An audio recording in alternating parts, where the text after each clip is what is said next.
Middle.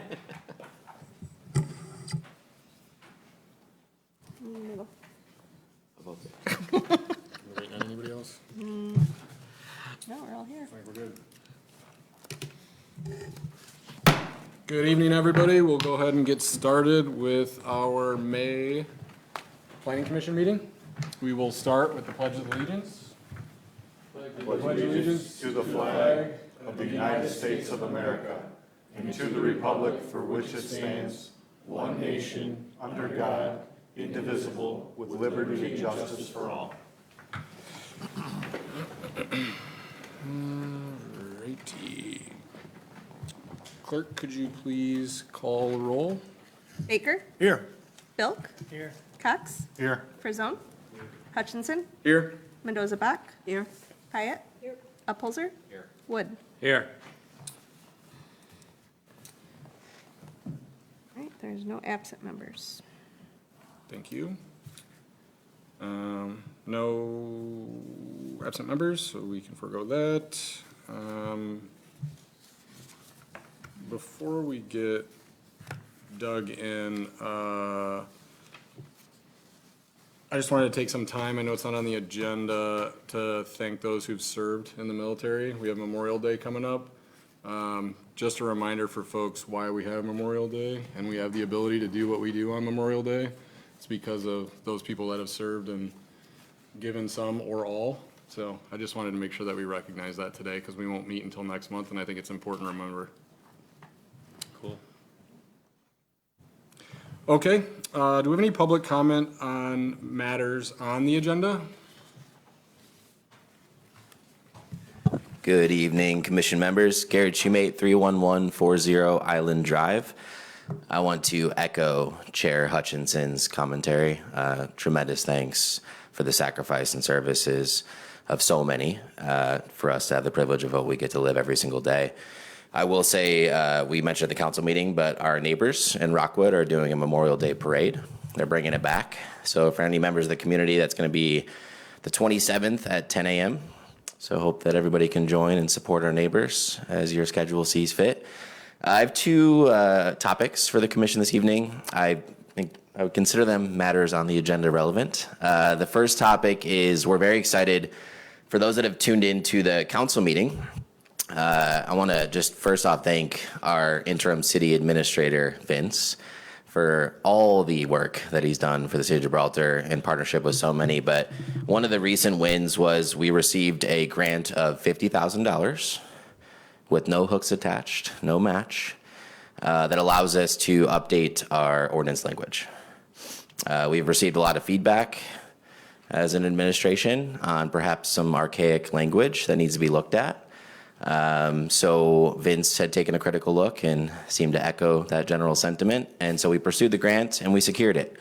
So really exciting news for that $50,000. Vince, anything you want to add as far as color on that grant and I think, there's still administrative to get it locked in place, but it's not too early to start thinking. I know the mayor and the chair and I, Jeff had a little email exchange yesterday about where we go with it. I do think it's helpful to have a steering committee, maybe a couple members of the planning commission, a couple council members, administration, zoning official, planner, kind of move things along quicker, kind of facilitate the dialogue, I think, with the planning commission. So, a little more to go on that. I think the mayor might want to talk about it a little bit Thursday. We have a special meeting to get the feel of the planning commission. So, Mayor, if you want to. Yeah, well said. I would task the commission this evening to maybe have some discussion, just like Vince highlighted. We have a study session with council on Thursday.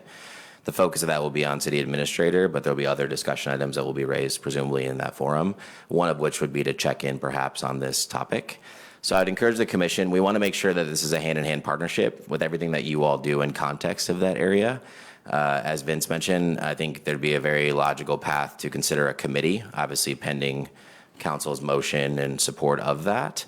So I would ask if you are able to land tonight, perhaps a preliminary recommendation on committee members from this commission that could sit with council members and any other pertinent members identified by council I think it'll be a beautiful model where we allow experts in a committee setting to go on this journey of reviewing our ordinance language, and then they can come back to the commission and council with applicable recommendations. So encourage you to have that discussion tonight if you're open to it. Again, I think probably we would want to look at probably 2 members from the commission to sit on that committee, but I'll leave it up to your discussion. Any questions or thoughts, reactions to that? Great. Excited about it. Thanks again, Vince, and to all those that helped make that happen. Second thing is, Arthur, I just want to thank you for your service on this commission for quite some time as a city planner. For those that have tuned into the council meetings, council did motion to RFP for our city planner services. This administration has been auditing every single professional service to take a critical look at making sure we have the right people in the right seats and the right processes for the city of Gibraltar. As you may be aware, we just got a new city attorney, which we're very excited about, but we have a matrix that we're working through for every professional service. So council has motioned to RFP for city planner services, and I just want to make sure that everybody's aware, for those that didn't see that happen at the council meeting, and obviously such a critical partner for you all on this commission, so we'll make sure that that two-way dialogue continues with you all as we go through that process. Vince is championing that, and in the interim, we're working closely with Arthur to make sure we have the right people in the right seats. So just want to make sure you're aware of those 2 items. I'll have some more updates on the DDA front, but just thank you for all that you're doing, and I'll let you get back to the agenda. Thank you. Any more public comment for matters on the agenda? Before we make any motions to approve the agenda, can we think about a motion to add a section D to discuss potential committee members for the proposed grant? If anyone would feel inclined to make that motion? I would motion that we add committee members. Second. So that would be an amendment to the current agenda, adding a section D to discuss interest in the committee, members from the planning commission discussing the grant. What are you calling this committee? Just an ordinance committee? I mean, just. Yeah, I think ordinance committee would be appropriate. We can define that with council at the study session. I don't know if Councilmember Cox has any preliminary thoughts as we say here today, but I think that'd be appropriate and succinct. Ordinance committee sounds great to me, Mr. Banker. Okay, I just wanted to know what to write down here. Okay. Fancy naming convention, I like it. Makes sense. Do we need to read that back, or are we? We're good. So, I got it. Amend the agenda to add item D, which is commission members for the ordinance. committee. All right. All in favor, say aye. Aye. Any opposed? All righty. Next, we have approval of the agenda. Looking for a motion to approve. Motion to approve the agenda. Moved and supported. All in favor, say aye. Aye. Any opposed? Okay. Next, we have approval of the previous meeting minutes of April 16th, 2024. Motion to approve. Support. Moved and supported. All in favor, say aye. Aye. Any opposed? All right, we have no acknowledgement of correspondence. Do we have any public comment for matters not listed on the agenda? Okey dokey. No unfinished business.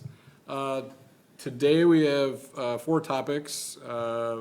Section A is around the proposed horse stables ordinance. We have a potential extended special use permit on North Gibraltar Road. We have a discussion around the current ordinance and sites permitted in the C3 zoned RV parks. And then the D discussion that we just added around potential committee members for the ordinance committee. Okay, so we'll go into A first, obviously. Arthur sent over some good documentation and some feedback to the team, so hopefully everybody had time to review that. I have heard positive feedback around the community for the proposed use of the land, being kind of like nature-oriented and not necessarily commercialized and things like that, so I think that's positive feedback in my opinion. Is there anything, Arthur, you want to cover briefly before I go over some of the thoughts that I had and turn it over to the team for discussion? I just wanted to I was directed to, ask to draft language that was just going to cover the applicant's phase one proposal. And in thinking through, they're suggesting making a significant investment in the community. This commission can change over time, and the proposal for them to have phases 2 and 3 may come back to this commission that is completely different or feels different about the activities, and their investment may be predicated on wanting to do all 3 things. So I wanted to draft the language for you all to include them all, the options in the future, but to have a caveat within it that really would allow you all that each time that they would have to come back and make changes. So it's still, the only approval would be, for the special use approval, could be just their phase 1 improvements, which is the riding circle and the temporary barn. And then when they want to do the second phase, which would be the permanent barn and a more formal riding area and the like, they would come back to the planning commission to get approval. And then if they wanted to have public activities there as well. So I think it was just a. That was number 6 that you added in the commentary that allows for the Right, comeback right. discussion. But if you all want to strip that out, I'm more than happy to strip that out. I just thought it was a way to provide some safeguard to the applicant in their interest, but also provide the planning commission with plenty of safeguard relative to thinking about how they would have to come back. And so you still would be in the seat, and you could put additional conditions on if there was problems with the applicant when they came back and the like. So I just wanted to kind of why you see something a little different than what you had asked that we prepare at the beginning. I think that's fair, and if you read back through and pay special attention to number 6, it allows for that comeback. I think, so my personal opinion is, I think the draft language of including it all as written, I think is okay. The current discussion today is around, do we feel comfortable moving forward with that language? And then next steps would be, or not, or changing it. Next step, if we come up with some language that we think is okay, we would then have to schedule a public hearing, get feedback within 15 days, right? It has to be scheduled. And then come back and discuss, if rezoned, a special use permit, which, as Arthur had mentioned, we could then say, only phase 1 is part of that special use, or phase 1, 2, et cetera. So that's kind of where it stands today. So it's more of like, do we feel comfortable with the proposed language that Arthur had sent, or do we want to limit it and then add as needed later? Or add additional conditions, Or or add additional yes. things you want to see. Anything. It was just a starting point for the discussion tonight. I think the open for discussion. definitions are okay, but I think for planning commission approval, I think we need to add a few things. Yeah. I think you need state land use approval, PFAS, elevation, because it's a floodplain. You need to get to the DEQ or whoever in the state that would approve that use of that land. Well, I would. Before I would approve Right. any. No, right, and I think that you got to remember, there's a multi-step process. And I don't think we want to talk about the PFAS in this document. I think it comes through during your site plan. And when you're during the site plan review, the site plan, you could say, we want to see the documentation from DEQ or Eagle to say that this use could be. Yeah. So I'm. Exactly. Right, but that would be at a separate step through this process, because this might not, there could be 25 acres of residential land, I don't know where, but but that wouldn't have anything to do with PFAS. So that's why we're looking at the land use, and that would be cleared up during your site plan approval. That was just an example, but yeah, state land use approval. I mean, they need to come with approval from DEQ forever that, hey, I'm approving this site for this usage, state of Michigan, right? And I was And thinking we're along pretty the same detailed. lines as that, because what we're doing here, if we, and I'm in no way opposed to this, I'm in favor of horse stables, et Yes, cetera. yes, for sure. But by us putting this in place, we're encouraging the applicant to move forward with this without first knowing that the site can handle this type of growth. With the PFAS, with the state approvals, all the approvals that need to be in place first. So I don't think we should be encouraging them by putting this in place for them without them coming back with proof that everything's good. Yeah, but is that planning commission's responsibility? Our responsibility is land use and whether it affects our neighbors, how it affects our neighbors. I don't see how, if there's potential contaminants on that property, how that's, Because we're aware there's a possibility. We're not saying there is, we're not saying there isn't, but we're aware it's possible, or we wouldn't be discussing it. So because we're aware it's possible, I don't think we should encourage the applicant by putting this in place before they have done their due diligence to verify it's not contaminated. I have no problem with this, I mean, I'm in no, favor of I this. understand that. But it's zoned residential now. If a builder comes in and says, I want to put 200 homes on that property, are we going to say, well, you can't do it until you find out, because that would be the It's part of the developer's approval. responsibility. It's part of the approval Our process. responsibility is, do we agree with the use of the land? Following approval or denial of that, they will have to go through a site plan review, which then the county and the state and potentially DEQ and other people will say, no, you can't do that. Right. Or yes, you can do that, that's a great idea.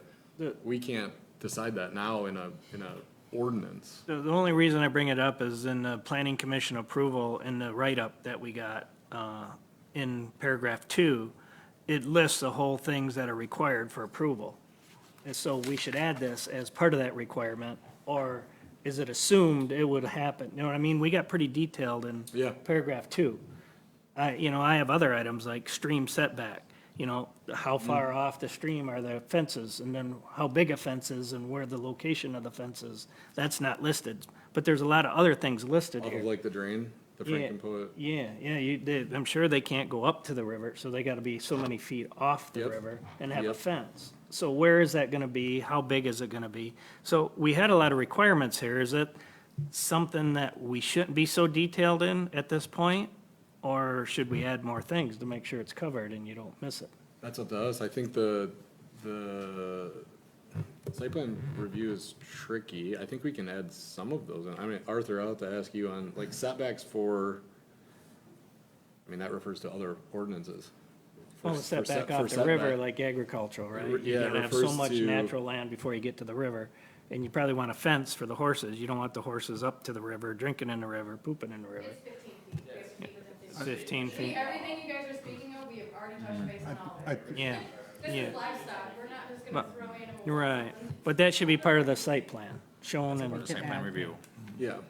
I think our consideration here is the land use, right? As an applicant, I wouldn't go through a bunch of expenditures if I don't even know that I'm allowed To build. to utilize the property, so I'm not gonna go do testing and everything that's required Right. before I get the special land use, so.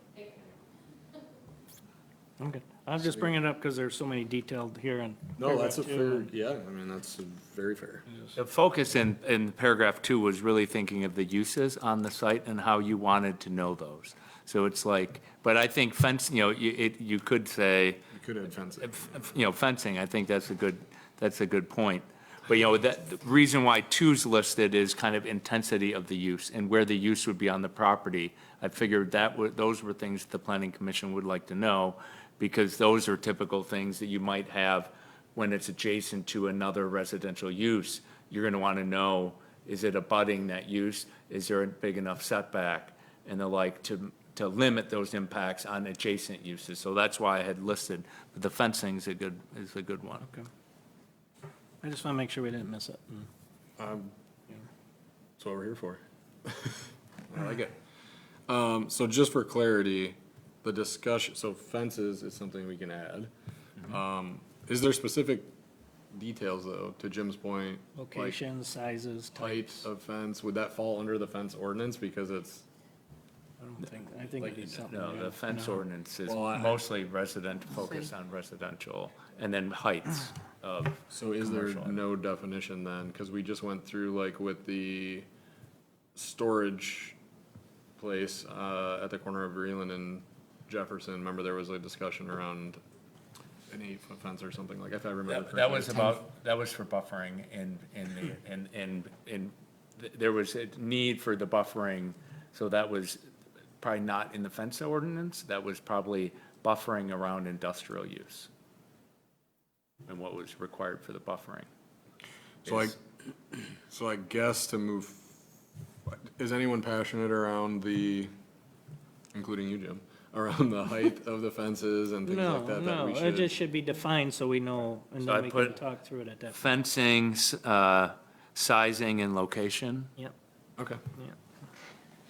And then we're all, just to be clear, are we all in alignment that the discussion around DEQ, potential of existing or not existing PFAS, and that type of stuff will come up during site plan?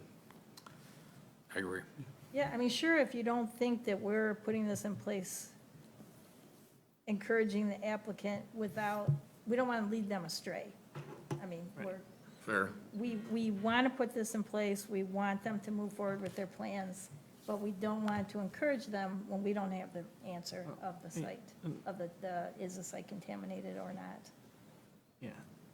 And I just didn't want to see them, and I don't think they would, but it's like, they could come back and say, hey, you didn't tell me I needed the state approval to put this in. I went through all this, got this far, now I'm stuck. Why'd you let me do it? And I don't, it's just technical details when you get there, right? When you get down to the nitty gritty. Yeah, I think And that people get comes money up and through invested in it, and things get touchy. That'll come up through So we just want to be permitting. careful that everybody's, About the, All of it.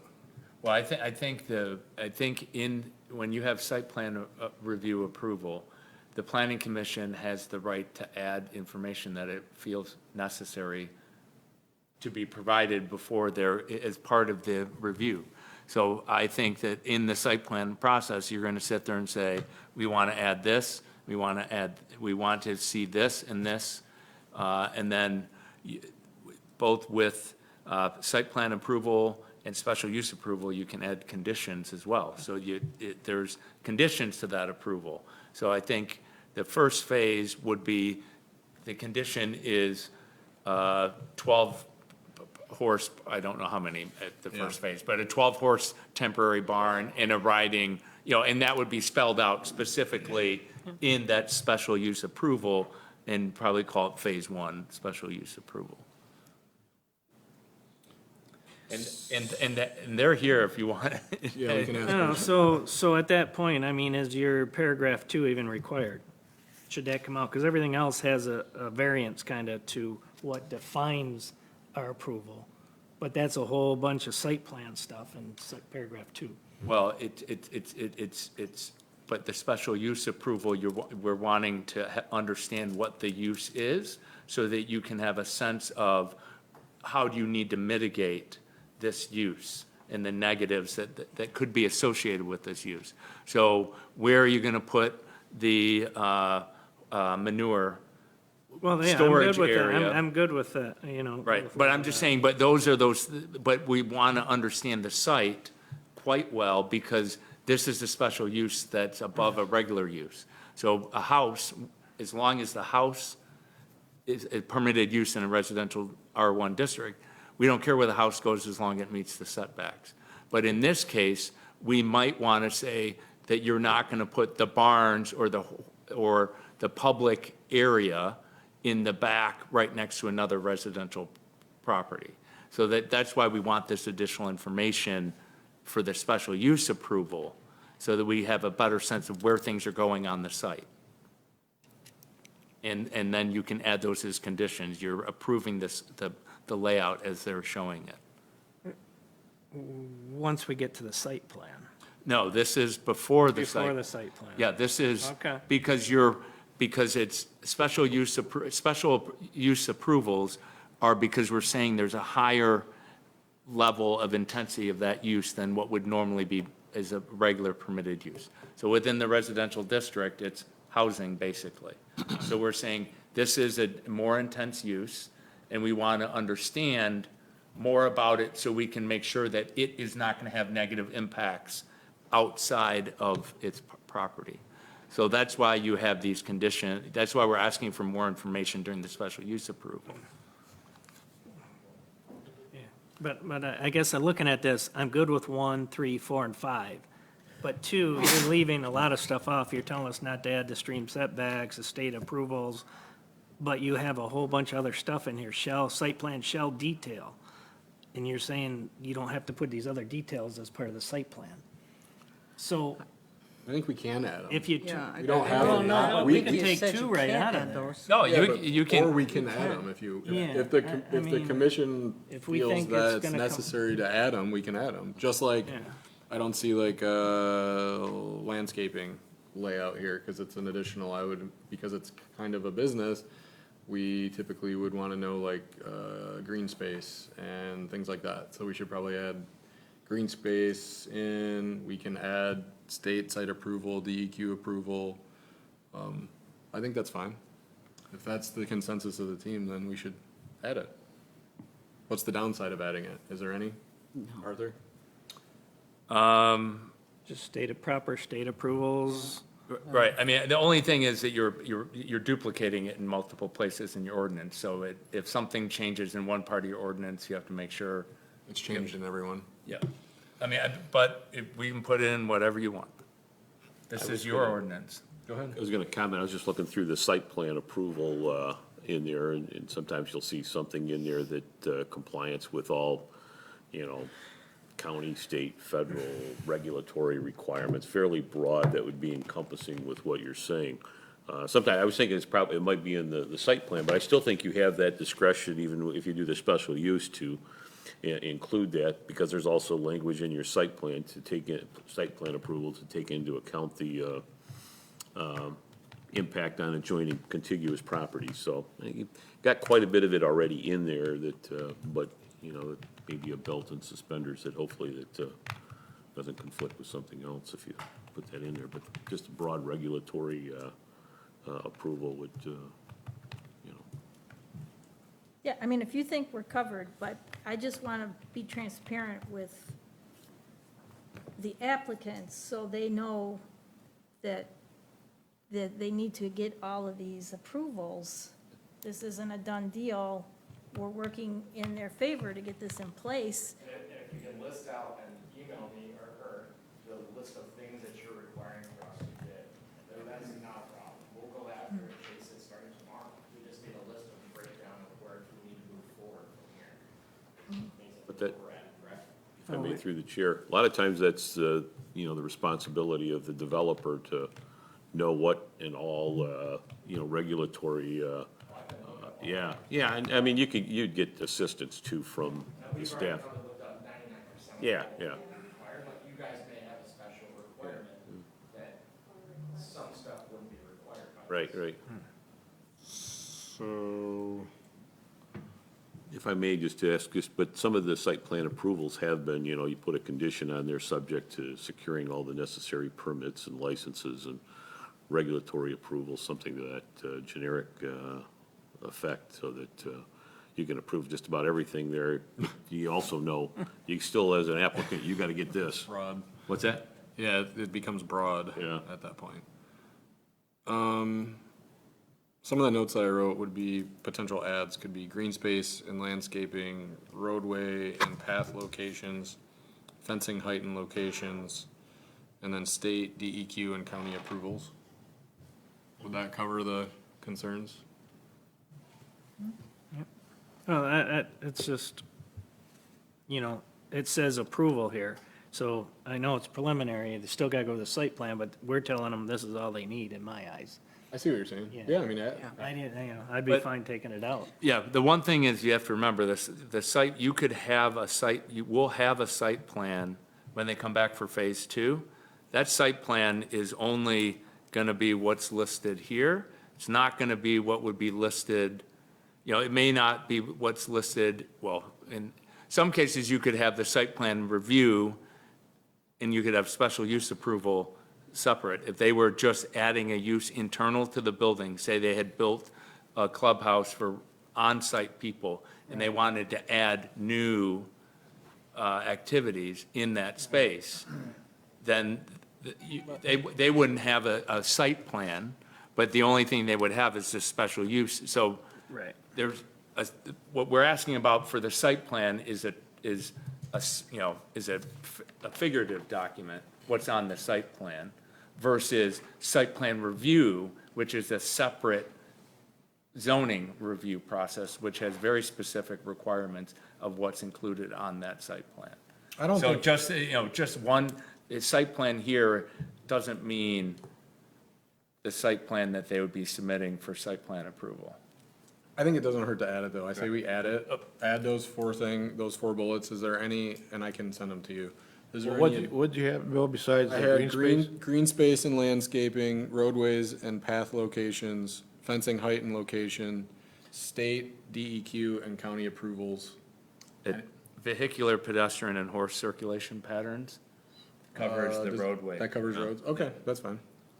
I mean, doesn't the word et cetera at the end of the paragraph mean that Others? there may be other regulatory or limited to. environmental or other issues that you gotta cover? It probably does. I think it doesn't hurt to get granular, though, in some Even with cases. these, you're still gonna have et cetera.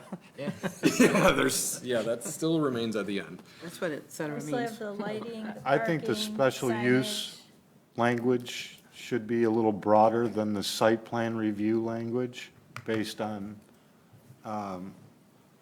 it's not encouraging to an applicant, this gives them a system of what they can use the land for based on approval, right?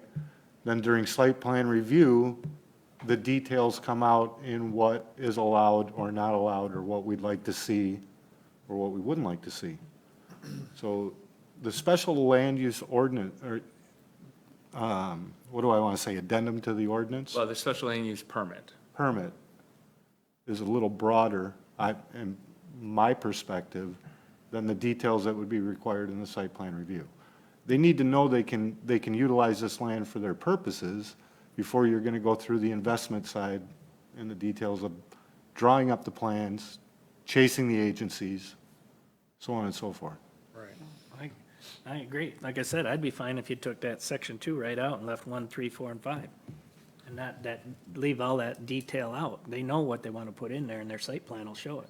But We're giving them use, access to it. what I'm suggesting about the value of 2 is you need to know that where all those things are going because you want to be able to condition your approval.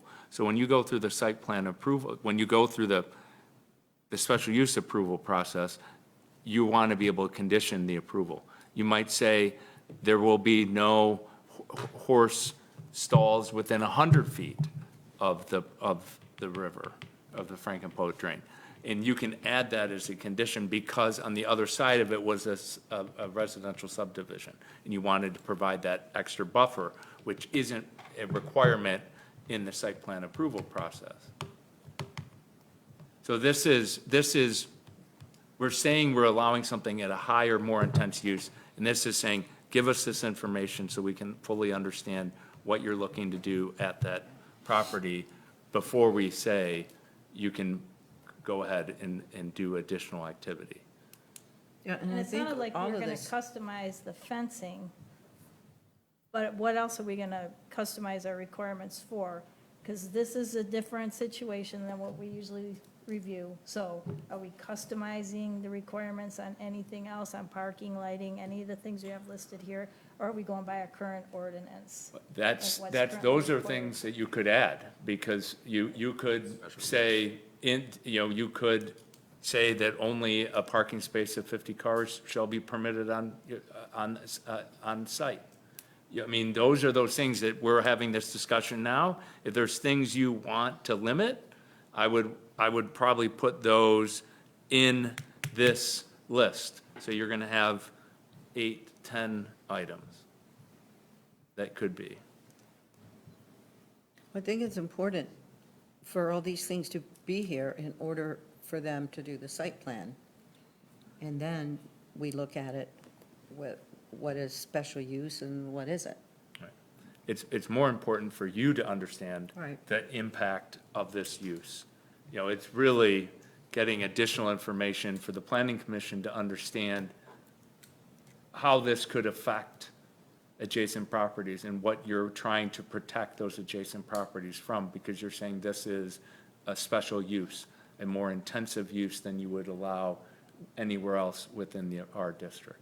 I think we should put a little thought into what are we requiring, and we can't just ask the applicant to come in with a site plan with no guidance. We either have to let them know, okay, you're following our current guidance, or but we're customizing fencing, so what else are we customizing the guidance for? And we should know that in advance before they bring their site plan in. So we have the guidelines in place, and yeah, I mean, there might be some flexibility there, but is this gonna be based on what we currently have in place? And this is for the applicants, this is to make it easier on the applicant. Yeah. You know, we don't want to have them go do something and then come back and, you know, follow our current specs if we're gonna change them, you know, our current guidelines. I think one other, since you brought it up, is parking. Like capacity is probably a good one to consider. Maybe we can ask the applicant, like how many, like your phase, I can't remember how many phases you had, let's say phase 3, and you get to the point where you're gonna have events there. What were you thinking in terms of like occupants and people that are there? Like if I think of a wedding, right, that's like a lot of people. 300-500 people in some cases more. Yeah, and it could go to that level, I think, at some point, but that's why we initially tried to set this up in the phases. Yep. Initially, that's why we tried to do the phases, because then as we go, we can obviously admit with you guys and the council and the residents to be like, how would you like us to proceed with this way? We're gonna work it the best human way possible to make this so that it's not an impact on the environment and not an impact on the residents in the city itself. So that was the initial idea, to do the 3 steps process, or even 4 steps it may come out to in the long run, just so that we don't have to, you know, effectively affect anybody. So we can work together as a team to make this what the city wants and what we want to work. So just playing devil's advocate, let's make an assumption that we put this in place and you guys decide to do something different and not do that, but that leaves it open for someone else to come in that may not have the same attitude that you have. Yes, yes. Correct. And then you guys have to protect yourselves as well. We completely understand that. Do you guys, have you updated any of the data that you originally gave us? You know, you had your drawings of the phase 1, 2, and 3. I mean, because I would hate to see you get to, for example, phase 3, and then our restrictions are to the point where you can't do what you want. It'd be best if we knew exactly what was gonna happen 2 years from now, 3 years from now. So we can actually put that in here now, so you know what to expect, and there's no surprises, you know, 2 years, 3 years from now, you know, if. Perfectly fine, we can do that. Within the next probably 2 weeks, we could go out there and get the measurements, because everything's set up as far as virtually wise, so that we can basically build it off on a small scale and kind of give you our example of where we think we would want everything, and maybe that you guys would be like, well, this building's a little too close, so these fences shouldn't be in this area. And we can say, okay, well, before we move forward in terms of zoning, let's move this over here a little bit, does that make it happy? So that's not something that would not be hard to do. It's just, you know, building it out real fast and designing it. Just from the information that I've gathered from you guys today, it's understandable that we're going into a residential area and there are potentials that residents may be built back there. You know, I mean, we don't know if it's gonna happen, but if it does, we now understand, let's not put our horses on an open end where something can potentially be built. Okay, so that would have to be something that would benefit the oncoming building, you know, so we would have to arrange everything. I understand what you're saying, but in my opinion, I mean, I don't know if you thought the same, but we were under the impression that first meeting we had, we gave you guys a layout of what we were expecting, what we were wanting, and the approval would be based off of those 3 phases. And if anything were to defer from those plans, then we would bring it back to your guys' attention, say, hey, this is what we want to do instead, and then have you guys speak on it then. Well, that would be fine with me too, but that's a risk for you. It is, but the way that we're looking at it is, there's not really too much to defer.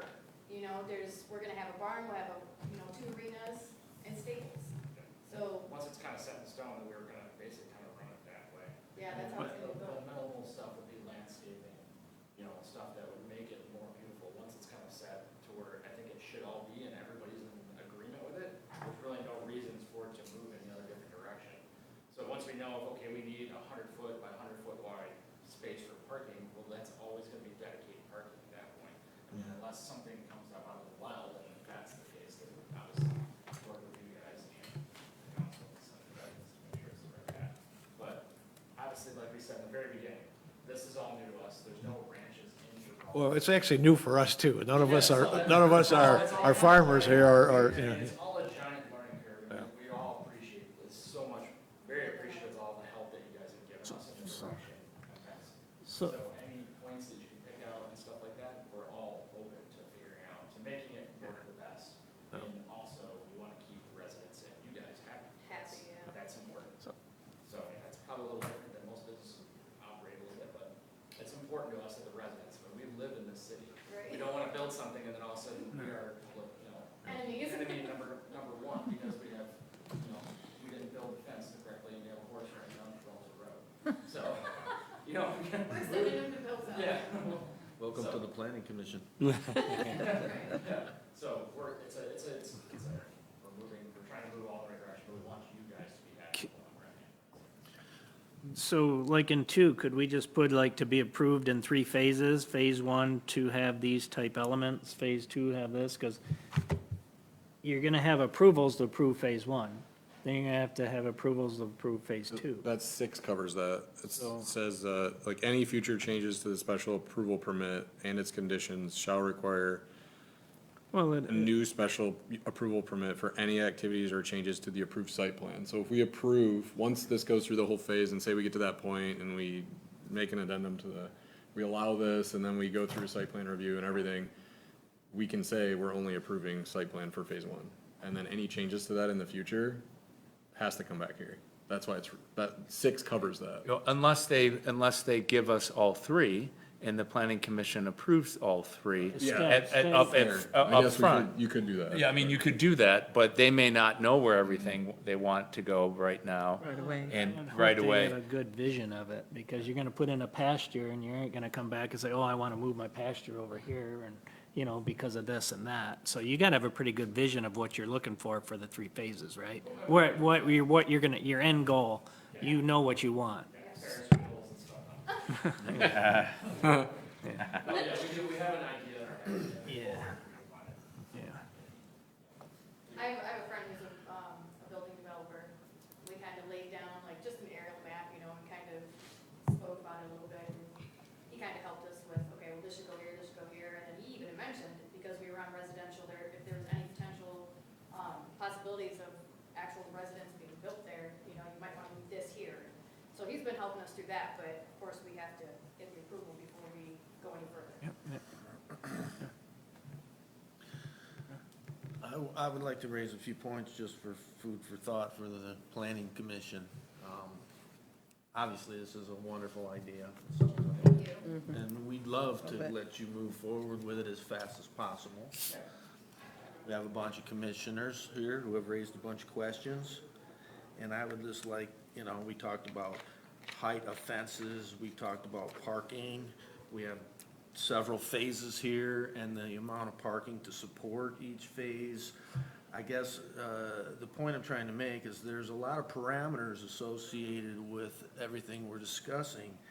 And I would ask everyone and myself, to what level of expertise do we have on these subject matters? This is a very important question, especially if you're going to move forward in phases and you want to know that everything you do is going to support the next phase.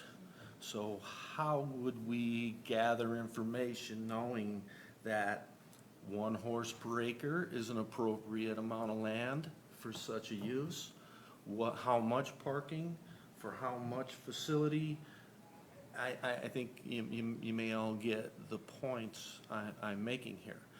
you know, we may want to bullet point each one of the details of each of these phases and get some answers in terms of what's appropriate for these questions. Having a developer guide you is a great idea. We may need some experts to guide us. I hate to make decisions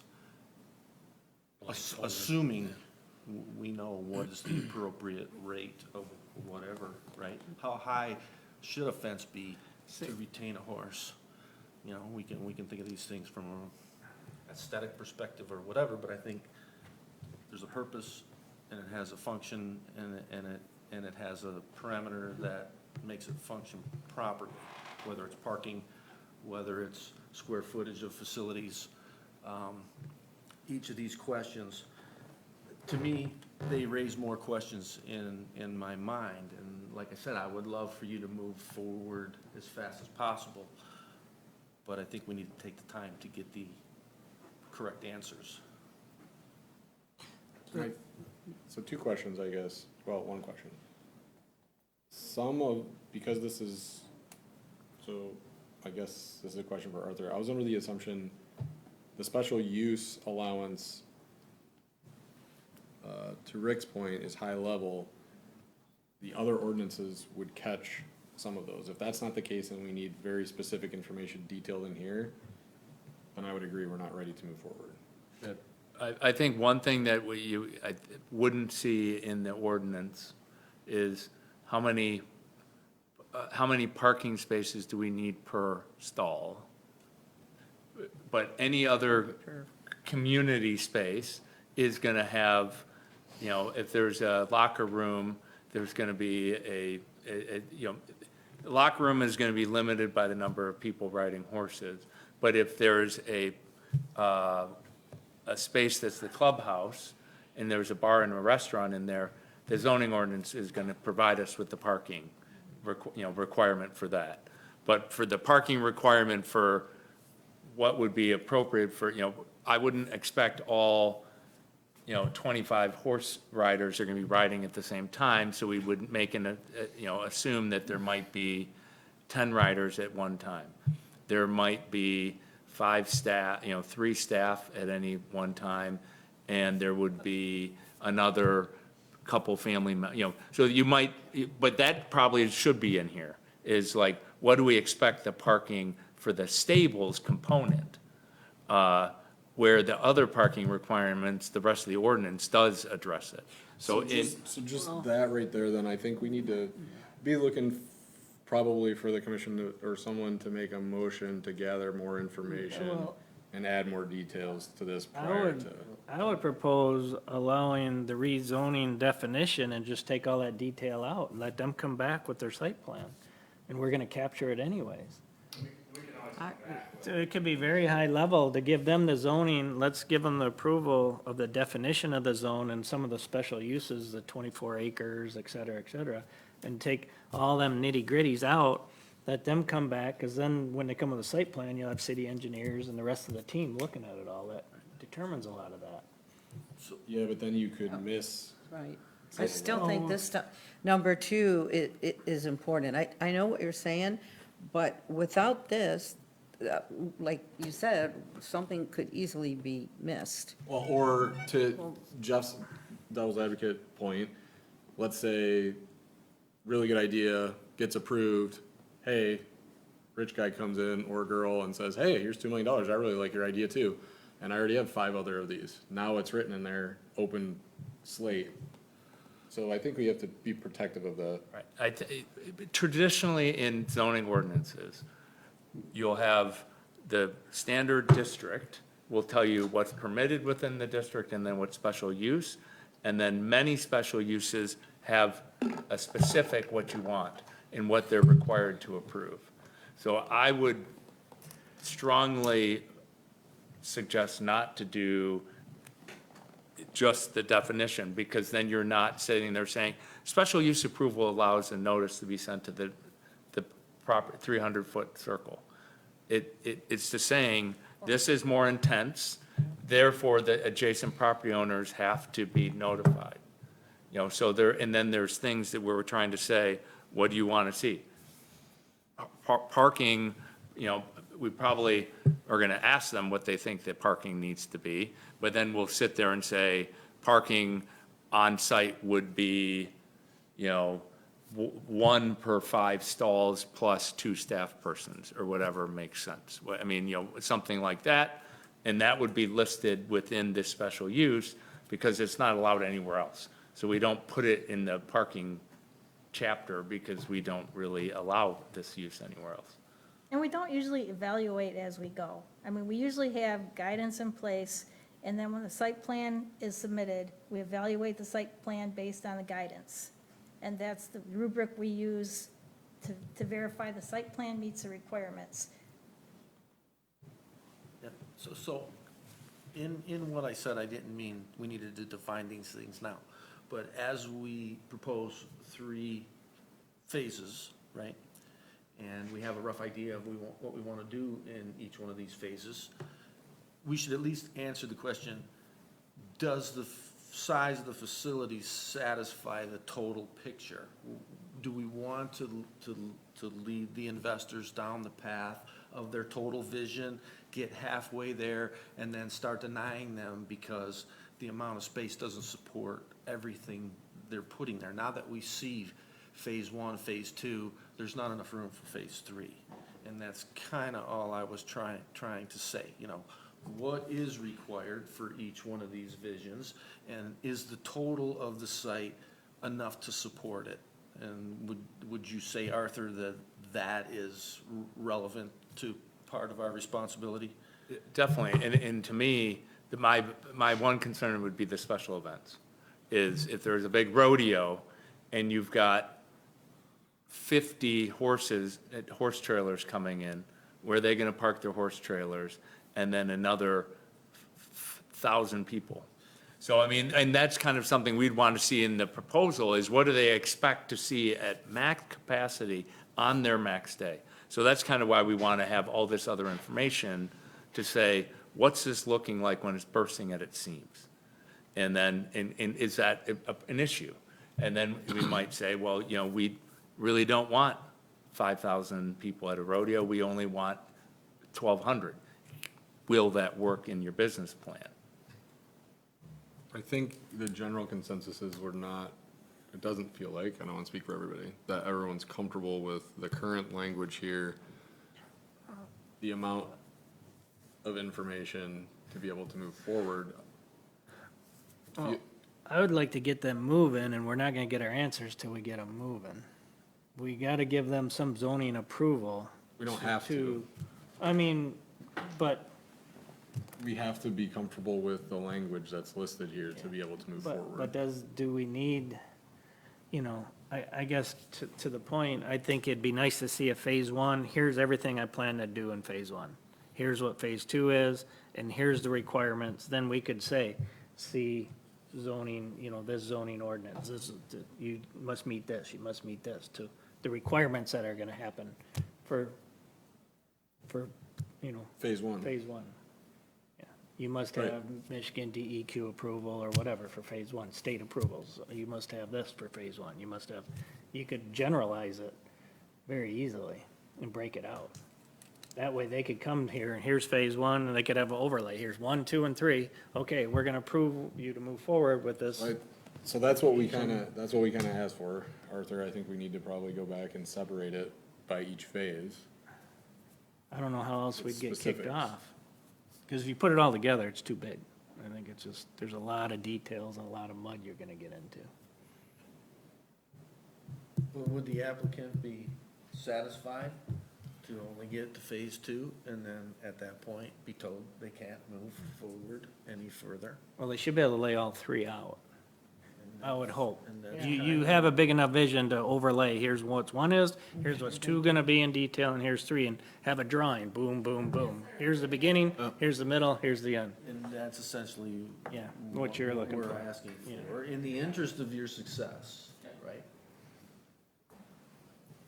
And with that, then I think you can look at what you want to include in your special approvals. Yes, exactly. And if they have it, I mean, I think that would be germane to your discussion, because you might say, we're concerned about this, or you might say, we're not really that concerned about any of these activities because the site's big enough and there's enough buffering. Or you might say, we want a 100-foot setback from all residential use properties or potential and future residential properties and have that landscape as buffering. Yep, no, I agree. I think seems reasonable. You guys okay with that? Do we would have to come back to do that, to rewrite it? Well, I think, my suggestion is, let's see what site plan they can provide, not, at a high level sketch, like, what do you see, where things go, how big are these spaces, what's the spaces? Property dimensions. Right. And then with that, it probably. Potentially draft language. And then you can find out what needs to be in the special Use language. special use language and not. Okay, so we don't need a motion for that, that's more of a comeback of information from the applicant, and then a requirement of us to review that and have discussion. But we should come to next meeting with a phased approach, I think, to help the discussion and specifics on requirements of number 2 in each one of those phases, because I think it's different for each one. That'd be my, Yeah, and I would say if they could get that to us electronically, we could get it in advance and review it, so we're coming up. That's exactly what I was just gonna say. Do we have to wait till next month if you guys can get it sooner, you know? Yep. Get it probably within the next 2 weeks at the middle, max. Yep. Events, and he can distribute it, and Yeah. I don't think anybody's not in favor of helping you. It's just No. trying to get it all together. Yeah, no, I think it's very positive. We love the idea. Okay, so it sounds like you guys over the next 2 weeks are gonna work on potential site plans of all 3 phases. Arthur, you'll help draft some potential initial language around the 3 phases and all the requirements, including a number 2 with specifics for each phase of potential. And then we'll come back and have discussions on that. We'll be able to review that before the next month. And what level of expertise would we employ in order to give us guidance on whether or not what's being proposed fits within the plan? I can't speak to that. I don't know that we. I'm writing myself a note here, it just says, call around locales that have horse stables, so I actually plan on making some phone calls, so. There's state requirements also. Yeah. Okay. It sounds to me like these two have done. Making a good plan, You're- but when we get there, Sounds like you're doing your due diligence and your research. Yeah, but are we doing our due diligence? Well, that's You know, why I shouldn't think, I like the idea of having an expert on ranches come in and talk to us, or, we reach out to them. But is anyone opposed to actually having like an expert in ranch? Oh, I'm not ranches opposed to come to us and we can have like a question answer session, or in some way carry on that conversation with them? yeah, I'm Not not, opposed to it, I just don't know who we would call. I don't know the answer to that one. That's a good question. Vince? You get, No answer. Our resident expert's Vince, he's gonna find out. wouldn't it be like the state agricultural or Maybe we can Farm get Bureau Kevin or Costner somebody? from Yellowstone to come in and give us a brief overview.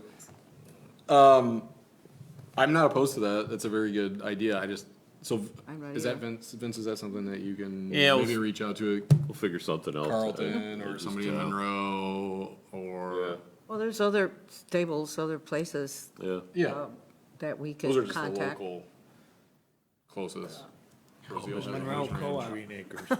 They got Monroe Co-op. Rushlow Farms, Well, they that's, have you know, they've horses. I been know there they for a have- long I'll time. ask some questions, so You need the woman some, that I works for think me is the I head of think we the- don't need a private, I think we need a Monroe state or a. Well, but obviously, they've been around long enough to where they have already been But they state could be approved. grandfathered, and there could be a dozen We new don't- regulations we they don't won't know know anything that, though. about. Yeah, but we don't know that, we're just. Yeah. Okay. Any other discussion on the first topic? Yeah, sorry about that. No, that's good. I'm glad you brought it up. That's why we're here. We don't need a motion for any of that, so. Oops, sorry. Trying to other read my discussion? stuff here. That was a really good discussion, because some of that, and I didn't think of all that, for sure. So, I'm glad you guys brought it up.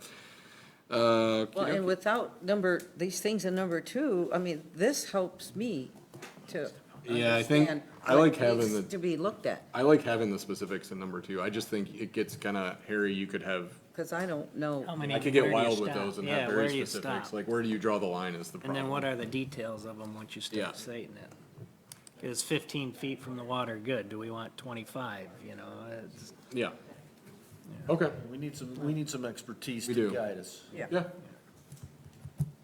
Okay, next we have potential extension of special use permit at 28002 North Gibraltar Road.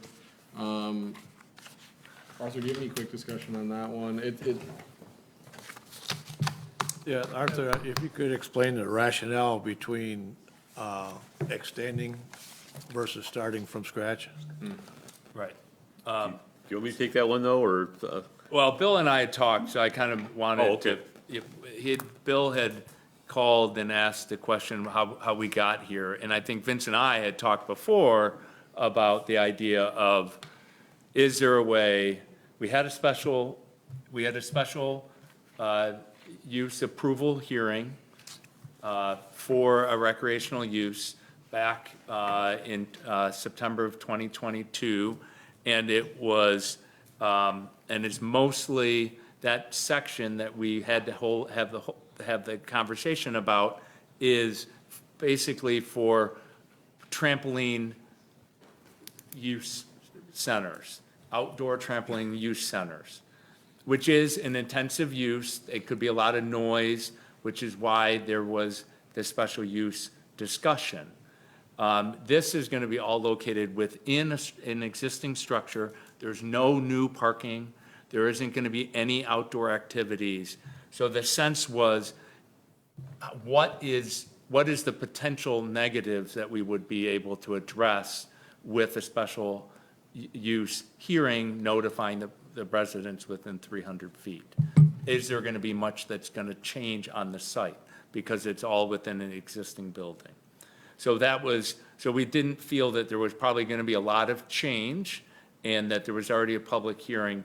If the planning commission felt similarly, then was there a way that you all could grant an extension, which the way you interpret the ordinance is it's expired, but there is a clause within the ordinance in section 44-889 that allows the planning commission to make a determination that it is meeting the intended interests of the ordinance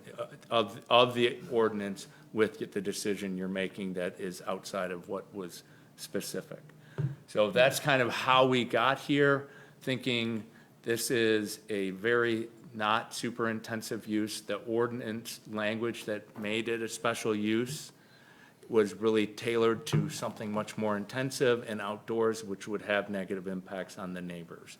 So with that, I'm going to let Vince finish off. Well, I think that covers a lot of it. It was approved back in September of '22, and, again, with conversation with Arthur and with McKenna, we're, contemplating, well, should you go back for another public hearing, or can you, find a way to extend it? Arthur, had suggested that within the spirit of it and the intent of the ordinance, planning commission could agree to extend it, and but I think you have to put in there that and Arthur was right, is okay, it's you've held the public hearing, you unanimously approved, it's not a very intense use, there's no structural changes, so, I would be comfortable, I was comfortable recommending it, but the alternative is just require another public hearing to go back again. This just, I think, would expedite, something that's been out there and already approved once, so. So there's a building there already, it's a storage facility or whatever they use it for, right? So they're really asking for a change of a business, a new business license to run a different business in the city, is what they're doing, so they're gonna have signs and different things change, right? They still need to provide site plans and everything else for the new use, that still has to Right. occur. Right. Right, but the use is changing, so we why are- regulate by use. So, it's not just in a residential district, it's then the use is allowed within that district. So this is a new recreational use in that space. So that's why it's triggering, it's not just a new structure. Wasn't the issue before that there needed to be some sort of like wall or something Firewall. Yeah, for the fire marshal. to be able to use it for a fitness center?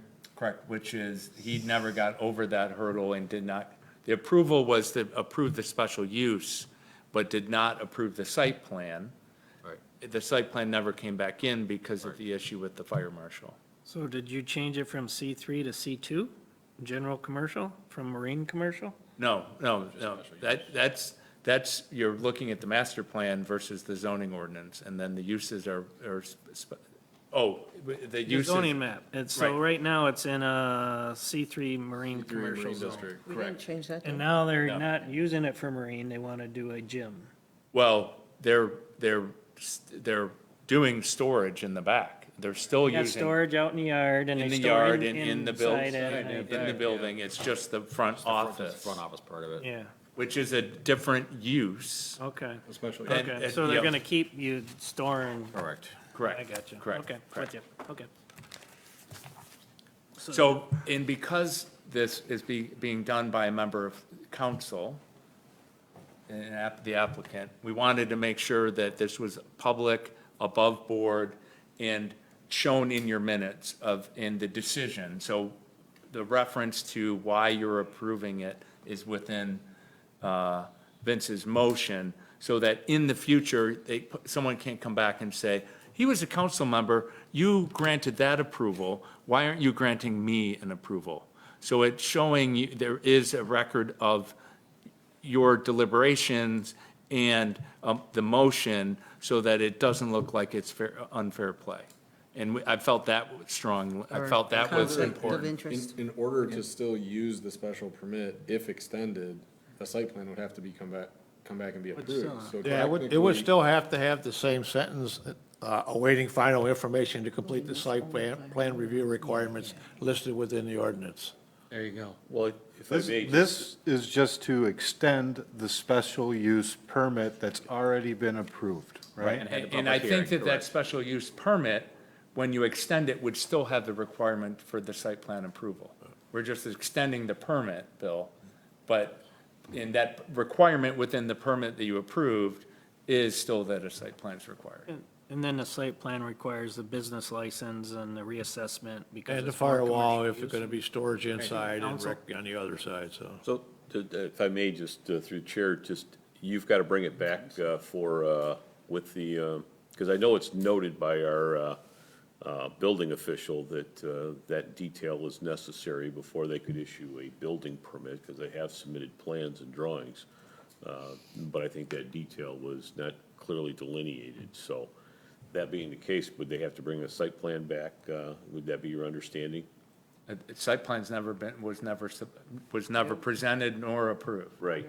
Now, the site plan is, this would be for a new ordinance, why you probably need a new ordinance, is there's potential for administrative approvals. Yeah. And this would be a good case for an administrative approval, because you're only changing a use, and none of the exterior's Yeah. changing.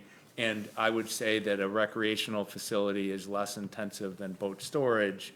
So you could make an argument to have an administrative approval, but the ordinance does not allow administrative site plan approval, so the site plan would have to come back. If you had administrative approval, Vince or the building official, whoever's granted that, could say it meets all the requirements of the site plan and then approve it. Where in this case, it will have to come to the planning commission because there's no option for administrative approval. Can you approve the extension on the requirement of having a site plan and a business in place within 10 months or 12 months? Why would we, I mean, they could just come back, they might be dragging it out and say, come back a year from now, I want to extend it again. I want it, just in case they do something. I mean, are they serious about it? If they are, it would happen. This is 2 years old. There's supposed to be a firewall in there, number one. Yeah, unless there's. You got all kind of fuel back there, Unless all there's them boats got extensive gas in it. construction done or a wall added, you They can't do, have- it'll never get That's approved. the site plan will take care of that, but I mean, are they just extending it just to extend it and then see what happens a year from now or 2 years? Or They've is it actually a serious submitted- business? Yeah, I'm sorry, Oh, no, but go they ahead. have submitted drawings for plan review by our building official. So I think they're serious about it, so it, this was just kind of a holdup with the building official is that the special use approval had lapsed. Can we put a proposed contingent upon, proposed extension contingent upon site plan, like, approval? Back before the planning commission or administrative? And the administrative would be essentially McKenna as our building official. No, I think it needs to come back here. Yeah, me too. Okay. I mean, is that what people, if we're gonna put a gym there and we had an issue before, it needs to come back to the planning commission, in my opinion. I look for at the original approval. motion, that's what it said, that they were supposed to come back with a site plan, Okay, so. yeah, I looked at it again, You yeah. have approval over sites, and based on what I've heard, there's not gonna be any change to the site. There's only gonna be a change to the internal building, and I don't believe we really have authority over that.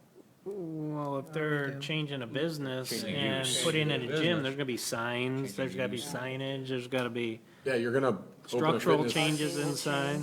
And within the downtown district, there are some requirements that they're not meeting, that it all depends on what you want to require them to bring the building closer to code, and what are those things? So the Should come site back. plan that was, so the building currently doesn't probably meet the site plan requirements that if it was being built today. So when you come back to the planning commission, what are you all saying? Well, we want to see additional street trees because it's in the downtown district. We want to see any lighting installed that would be, if they were going to install lighting that would meet the I'm talking off the top of my head. It should- But it would meet the requirements for the downtown, the types of decorative Just like we light did with poles. Cottage Inn, right? They changed Correct. businesses and we made them meet the requirements of the Meet the downtown. current requirements. Correct. Right. You put that in one simple statement, right? Right, well, that may be tough to meet all the current requirements, but in the site plan approval, you'll say, we want this and this, but we're not gonna require all these other things. Okay, so what you're saying is we should should we'll review make it. an attempt to be reasonable. Right. Yes. Well, your approval in 2022 was waiting for site plan. Right. Okay. And I would think that it would be still didn't get reasonable, Contingent on Continue site plan. right. Well, when you say, if you do grant the extension, that requirement, I think, stays, because you're approving, you're just extending your It was approval, already set. right? So the question is, how long do you approve the extension for? Right, they said It's already July been of 2 years. 25, or, Yeah. that's what was proposed. What's a reasonable amount of time to put together a site plan? Certainly, another, within a couple months, I mean, basically what you're talking about is just a floor plan is what, unless you want some of the other details with landscaping and lighting, signage, all those things. So if we granted 4 to 6 months, that would be kind of gracious, wouldn't you say? Would be what? Gracious? It could be done within that time period, yes. I mean, if it can be done in 2 months, given 4 to 6 would be, I would say you're not, reasonable would not be, normal extensions would be for 6 months. Like what we see in an ordinance. So if you say 6 months extension, then it would be, you know, that would be reasonable. Could you go a year? You could go a year. I mean, it's up to you, but It's been usually the years. extensions are typically a 6-month extension to your previous approval. Arthur, how do you handle, it's my understanding that there are some things that were supposed to be on the plan review that were already built that do not comply. The top of my head was the fence. But it's my understanding from past members that there were some things that they were supposed to put there as a storage facility and never completed. I think our fence ordinance for like storage facilities is supposed to be a certain height, and it's not. I don't know how important something like that is, but we went through the same thing with the new, storage Well, facilities. I would think you'd but- want, it may behoove the building official to look at what was approved in the site plan, because the industrial height of fence may be taller than the C3 height of fence. And we did require the shrubs to be planted along the property line.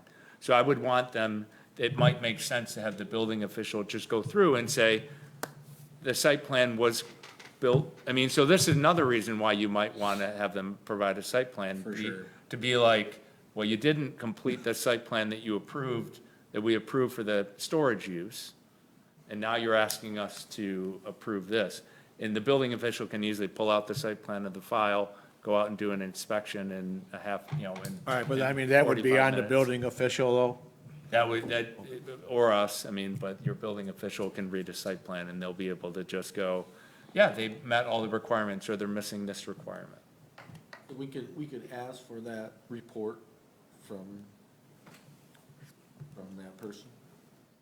Well, I would think that would be, it would be during your site plan approval to be like, well, we don't want to grant site plan approval unless we know that you've met, Requirements. the requirements for the site plan approval we gave you the last time. Facility and whole, not just the front office. Correct. So you could, so we could consider a motion of extension contingent upon site plan being brought to the planning commission. And the satisfaction of the previous site plan. Well, there wasn't one. There was was, there? they never brought us one, so they have. There was no site Well, plan no, to no, compare. there was a for the previous site storage plan, the previous site plan for the storage, I think is what you're Oh, referring to. That's what I'm referring to, Right, yes. right, Yeah. not the, Not for the not for fitness. the fitness center, correct. Yeah, just tie it all together. So we could say, I'm just potential here. Potential approval extending the September 20th, 2022 recreational facility only through December 31 of 2024, contingent upon the approval of a site plan by the planning commission. And pursuant to all the 4 items that. And Vince- pursuant to the 4 Items specific that items Vince has, that right. Vince has listed, yes. That's a potential, so Yeah, well, December 2024 is enough time, right? that would give him 6 months. 6, 7 months, yeah. Yeah. Well, they're asking for June 30th, 2025? Is that what I'm That was reading? just a proposal. Yeah. It's up to us to decide. We could do 2 months, we could do 3, 4, 6, that gives them, I could see a couple iterations back and forth though with Yeah. them and us, so I'd put at least a few months in there for that, but. yeah. So I would make a motion, if we can bullet point each one of those again. Make a motion to, I would follow this one here that he drafted and maybe edit from that. Yeah, change the date and add in a site plan. Right. do I have to say it all out? You want me to, Good luck, good luck, good luck. here, I'll read a potential you guys can consider. A potential approval of extending the September 20th, 2022 recreational facility special use approval at 28002 North Gibraltar Road to December 31 of 2024, contingent upon site plan approval with the Gibraltar Planning Commission, also to include numbers 1 through 4 documented in our notes. Yep. Didn't we I also second. say for him to meet the requirements of the original site plan as well? For the storage completion of facility. the, Well, it's all gonna change now, because it's all rolled into one. Yeah, I think the site plan would be totally redone. It'd be totally for the- different. For the building is the way that I understand it. They'd have to do a site plan for the entire facility. Well, no, Right. no, but it's gonna be, it's only gonna be verification that the site plan Okay, so was met. for the storage facility. For the storage facility. I'll read one more. I have one more ad here. All right. You got the first part, right? Okay. So with an addition of number 5, to include the previous site plan documentation, That it complies with. that it complies with our The site plan approval. site plan approval and for the all. storage, right. For the storage unit.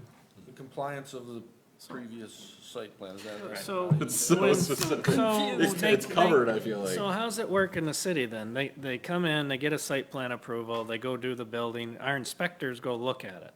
Yes. And then we say, hey, it didn't meet. We walk away and nothing happens? We don't do anything? Well, if Well, I they may, can bring it back. Yeah, right. Well, what do we That- do What to, happened the last time? what do we do to enforce our codes and regulations? Nothing?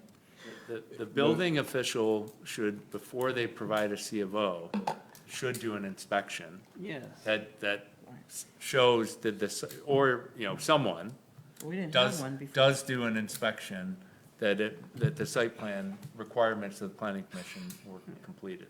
I mean, when we have the Trenton inspectors come to my house, they beat you up and you gotta do everything. What do we do with our own That's why we people? don't have them anymore. Mr. Smoke Say we Detector. could Come on, make a council, get on it. we could make a requirement that he satisfy the unsatisfied portions of the original plan. Yeah, There you go. Which, that's in your, I think that was covered yeah, in yeah, I think his Billy got it. number You're good at 5. That was in my number 3, version 3. Version 3. Now Katie, I don't know if she's captured it. You're pretty good if you have. Well, I got most of it, just not number 5. I need number 5 repeated again, please. Number 5 is to include the requirements of the previous site plan. Fulfillment of outstanding items on the Yeah, previous. that's a good way There to you put it. go. The fulfillment of outstanding items on the previous site plan submitted to the city of Gibraltar. To be approved. To be approved, yeah. Okay. I'll help you write it after. Is that a motion? Yes, that was a motion. And do we have support? I'll support it. Moved and supported. All in favor, say aye. Aye. Any opposed? All right. Would, Well, as long as he's got to come up to code, yeah. Yeah, they got- He's on board. He's all on board. and it's coming back here. We can't, we couldn't do that without that coming back here. No. That wouldn't be, all right. So we made the right decision there. Changing the occupancy. C discussion today is, I had brought this up previously, it's a potential, discussion and considered amendment to the zoning, for the C3 RV parks, and, current language at the beginning of section 44-659 says, RV parks of less than 40 sites. And my proposed discussion language change would be shift the first sentence to read, no more than 26 sites, which complies with the previous request of the previous owner of the facility, but doesn't allow the 40 that we have listed there. I agree with that. yeah, me too. The original was for 26 anyways. Right. Yeah, yep, and I don't, Well, no, his request was for 26. The ordinance had 40 because he had originally mentioned, Man. right. Oh, and expand. and we would like to tighten that a little bit to 26. Yeah. If, And would it please the commission that this may be taken up at the next zoning updates? Versus running through the process just for this one change?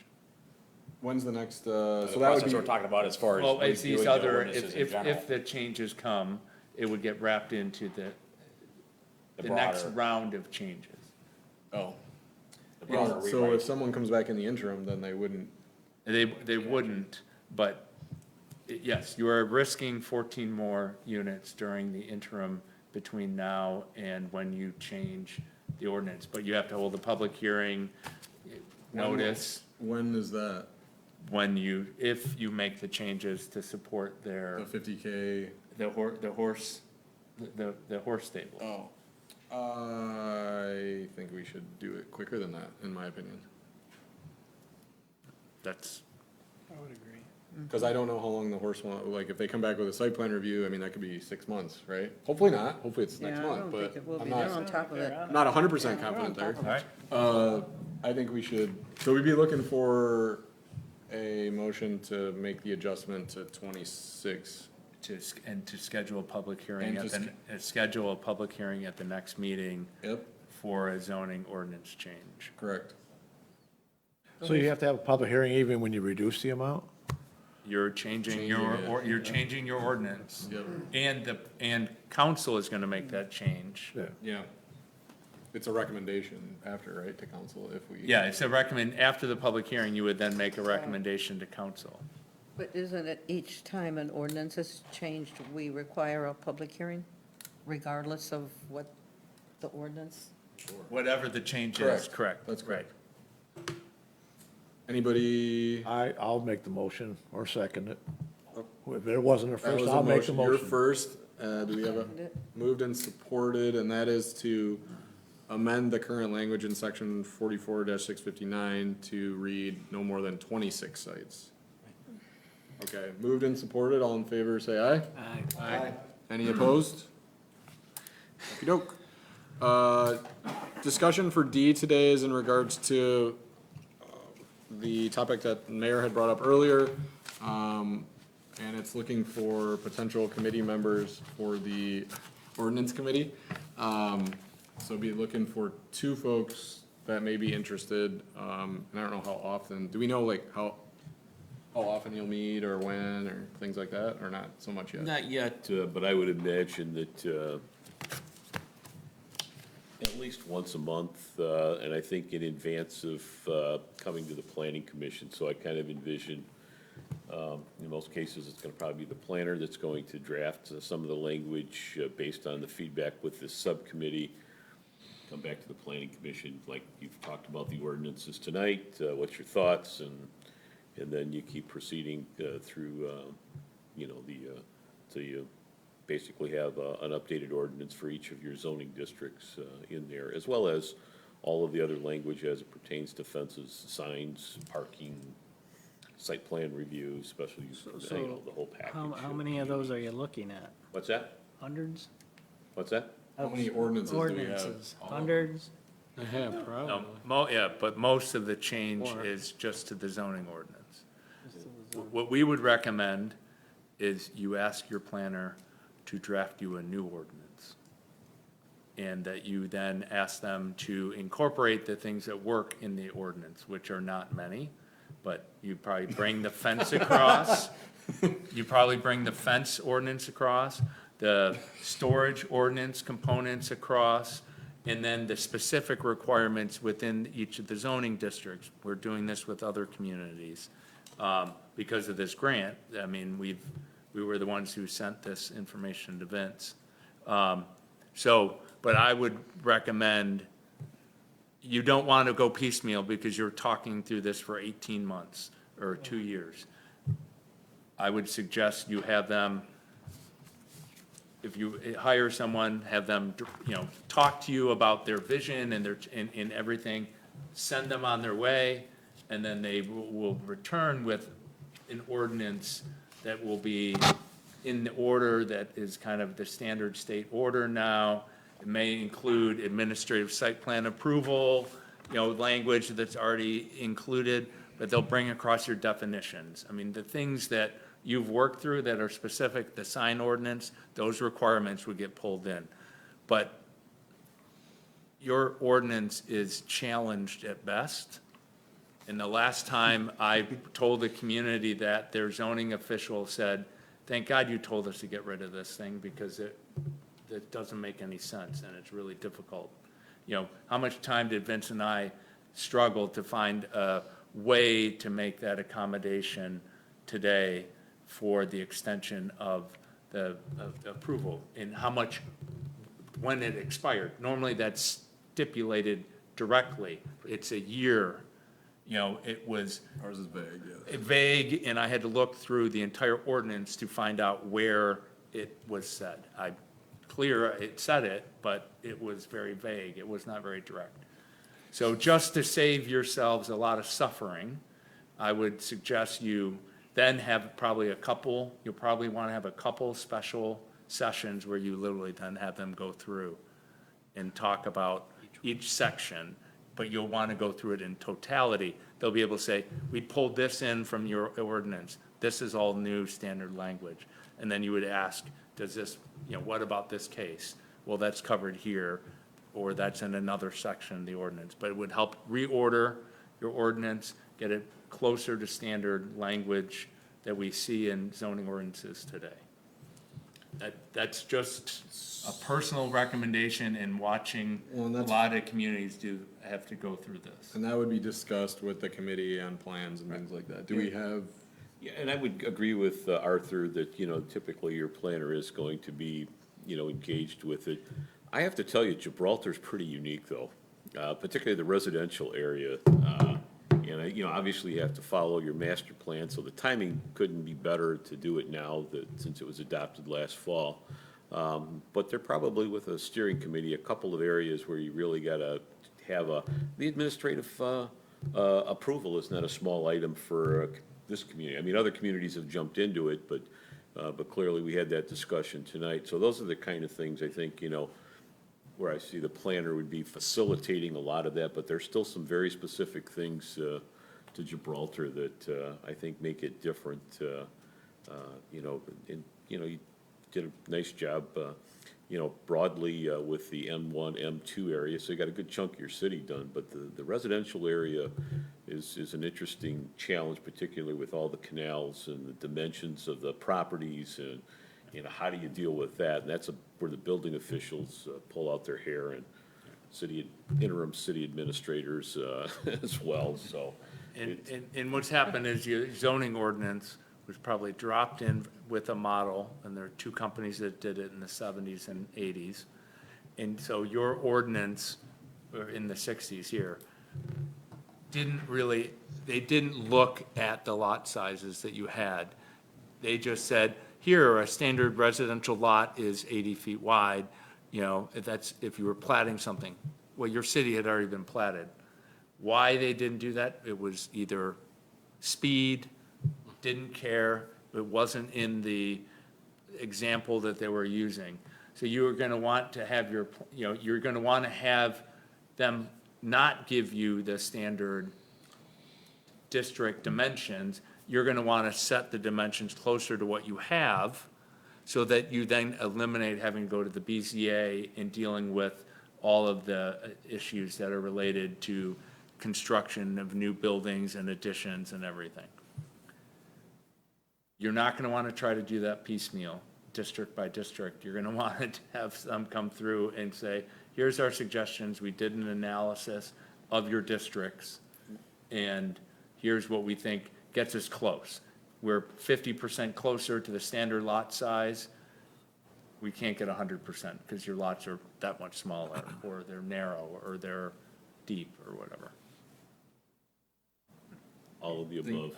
All of them. Do we have any interest in joining the committee from the team? John just put his hand up. No, I didn't. I was scratching my back. I got so much going on already. Look, I know this is an investment, but tonight's discussion is a reflection of the need to focus on this. We need planning members to put their hands up to be a part of this. Council will push for experts that know this lane, just like the discussion you had last night, beyond commission members. You'll have council members. We want to build a full spectrum group that can methodically dissect this with expertise in the interest of Gibraltar to come back with sound recommendations for y'all approval. And it will have a direct impact on everything that you do and the future of the city. So I'm begging you all, just have 2 or 3 of you identified that can have some interest and availability. We'll have a kickoff meeting, we'll be efficient, we'll work on scheduling, but it's critical, and I'd really appreciate anybody involved. Thanks. Okay. Marie?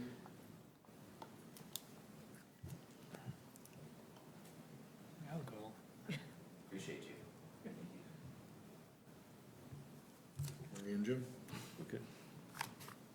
You don't know what you. We don't need a motion, do we? I know what I'm getting into. Okay. I almost got yelled at by the mayor. It's gonna make everybody's life in the city's life. I already have so much going. We have no postponed or referred items. We have no, well, I don't wanna say we don't have any. Do we have any commissioner forum? Sorry, I was reading through that quickly. Nothing for commissioner forum? Second. Okay, moved and supported. All in favor, say aye. Aye. Any opposed? Not me. Okay, adjourned. It took years to get the ordinance. Good evening, everybody. Since we've already called the Pledge of Allegiance, I'd like to call the Downtown Development Authority meeting into order. And let's begin with roll, please, Katie. Schumate, Here. Baker, Here. Bilk, Cox, Here. Herzog, Here. Hutchinson, Here. Mendoza Bach, Here. Pyatt, Upholzer, Here. Wood. Here. No absent members to excuse this evening. So I'd like to open up for public comment. We don't have any public comment, but I have a comment, which is just thanking the commission for what is a really great discussion and pushing to dig and ask questions that lead us down the best possible path. And tremendous thanks to you too for putting your hands up to be a part of that committee. As we saw tonight, I think we need to clean it up. And I mentioned that in my opening public commentary, that there's a little archaic structure there. And if we clean it up appropriately, we set the city up for the long term for success and the work that this commission does with more efficient success. So thank you all so much. This evening, I'd like to look for approval of the agenda. Is there a motion by the commission to approve this evening's agenda in front of you? Motion to approve. Is there a second? Second. All in favor? Aye. Any opposed? This evening's agenda is approved. Next item on our agenda is going to be approval of our previous meeting minutes. Captured within your packet, you'll see item A, DDA minutes of 4/16/2024. Is there a motion to approve these minutes captured in item A? Motion to approve. Is there a second? Support. We'll give the support to Hutchinson, I heard first. All in favor? Aye. Any opposed? Minutes approved. There are no acknowledgements of correspondence, nor is there any items of unfinished business, which will bring us to our new business. I'm going to go ahead and pass the floor over to Vince for items A through C. Before I do that, I just thought it'd be fruitful. We had a really productive discussion and public hearing on our budget with council. I hope that everybody's had a chance to tune into that. It is recorded online for anybody that's listening or for anybody in front of me that has not. I'm not here to be redundant. I'll just give a little high-level synopsis for those that haven't had a chance to tune in to that hearing. Simply put, I'm really proud of the administration and all parties involved. I want to give a special shout-out to Amy, our finance director, Vince coming in with fresh eyes and a deep and wide set of expertise and experience, and to council and to our residents for the public-level discussions that were held. We're looking to optimize our budget process. We're looking to be proactive. We're looking to have appropriate internal reviews as well as appropriate public hearings. So you'll see that described in detail in the public hearing that was held. Next year, we're going to be adopting a budget calendar in January, which will set the clear timeline for how we navigate our budget process leading up to the public hearing, which will take place in the second meeting of April, and then council level review and approval, which would take place in May. You'll see the budget being reviewed and pending council's motion approved at the second meeting in May. From a principles perspective, I think we're really proud of just driving with a theme of transparency, as well as a sound strategic framework and how we approach the process. If you watch the hearing, you'll see slides. And to our commission members, I want to make sure you have a copy of those slides. They'll all be posted publicly online as well. But we felt the slides set a nice framework into our objectives and guiding principles, as well as the strategic framework beyond the Excel file level detail.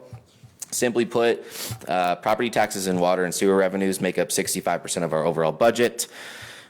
We highlighted a couple of the major revenue sources, including property taxes.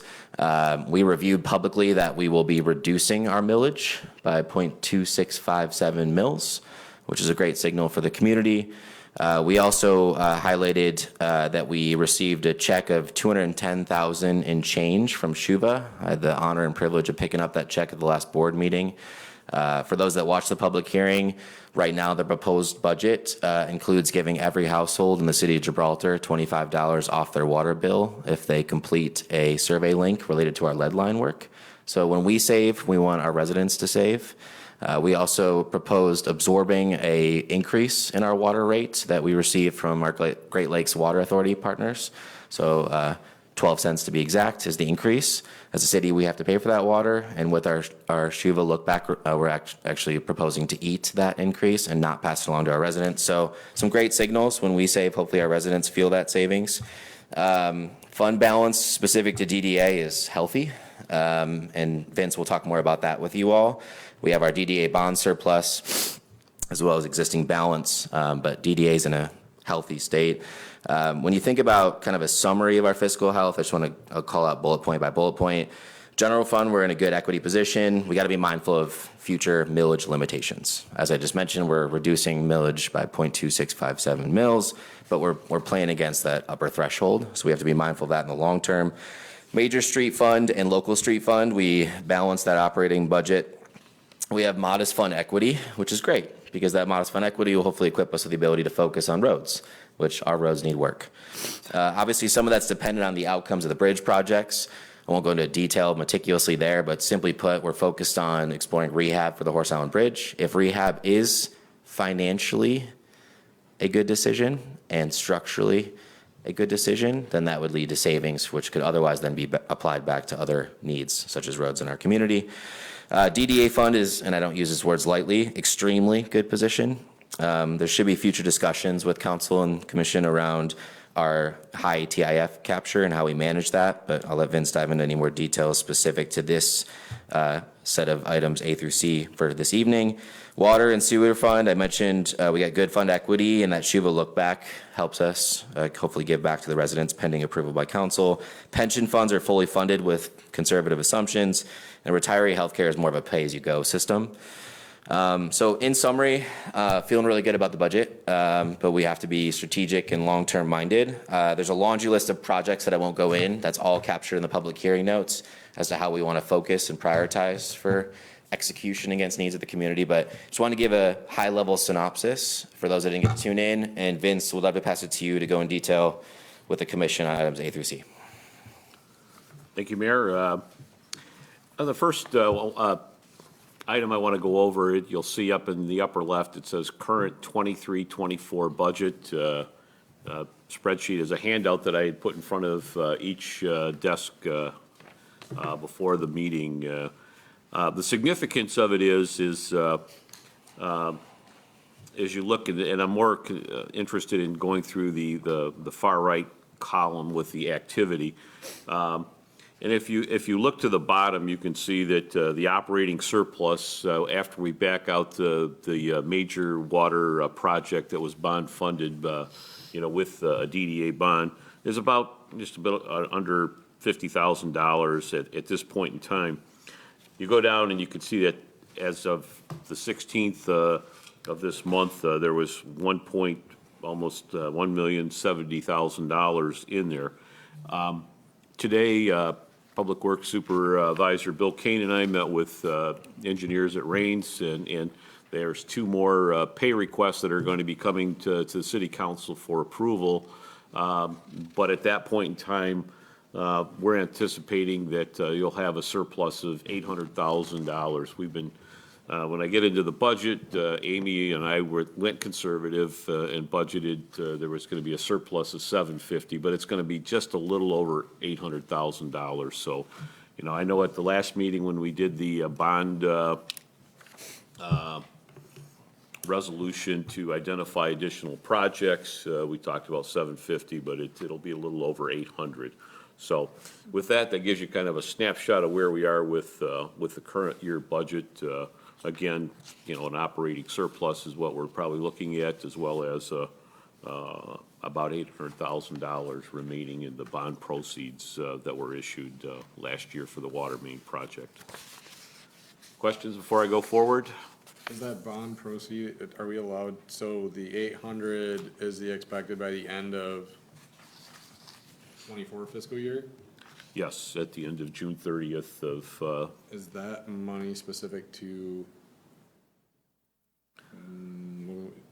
anything Well, that was in part the resolution is, because, of what we talked about last month? yes, right? exactly. So it's We- those other 9 items we discussed and all that. I just wanted to, Yep. okay. And we do have to Socialize spend the bond proceeds within 3 years. And so, and they have to be on capital projects, can't use them for operating purposes, so it's part of the IRS regulation. So that's in part why we brought the list back to the DDA and then ultimately the city council, since they were a part of the bond issue as well, had to take action on that as well, so. What, if you remove the bond funding, what's the operating dollars left in DDA? Minus the bond. It's gonna be about $150,000. Is that? Yeah, down there at the far, That yeah. 151, 266? Yeah, it's gonna be in Okay. that neighborhood when you finish up the fiscal year. So it'd be 800 plus the 151 potentially. Yeah, Just want to make sure that's clear to everyone. yeah, it's almost $1 million of which 800 has to be committed to projects.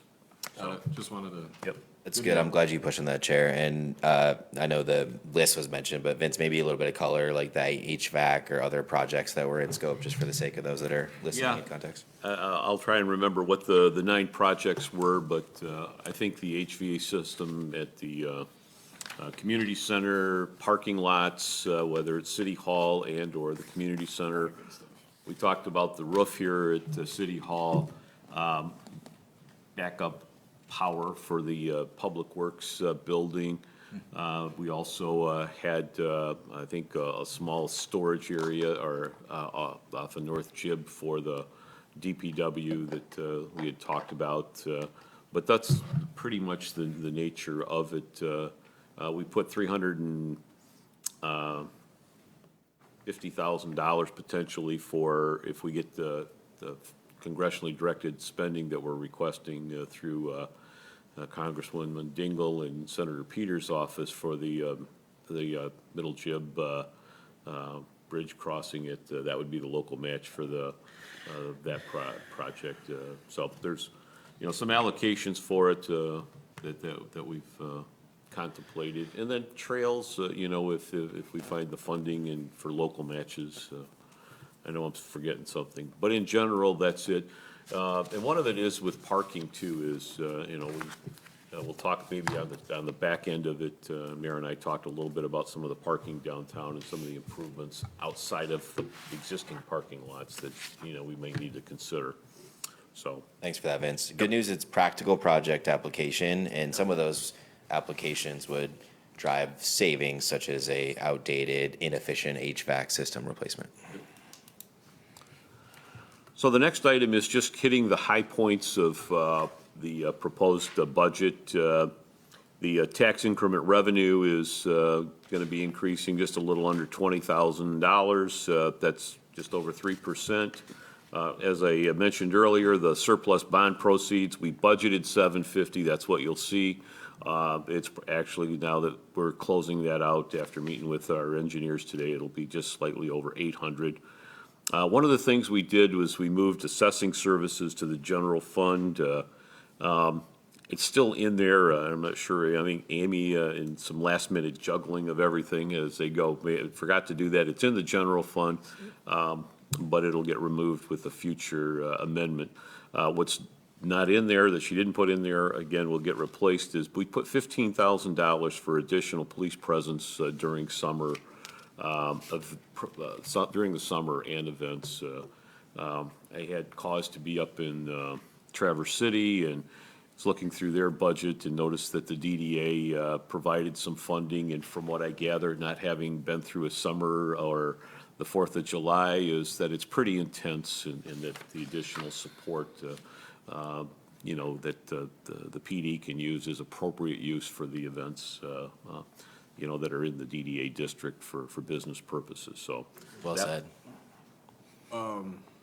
Sorry, keep going. I have a You're question.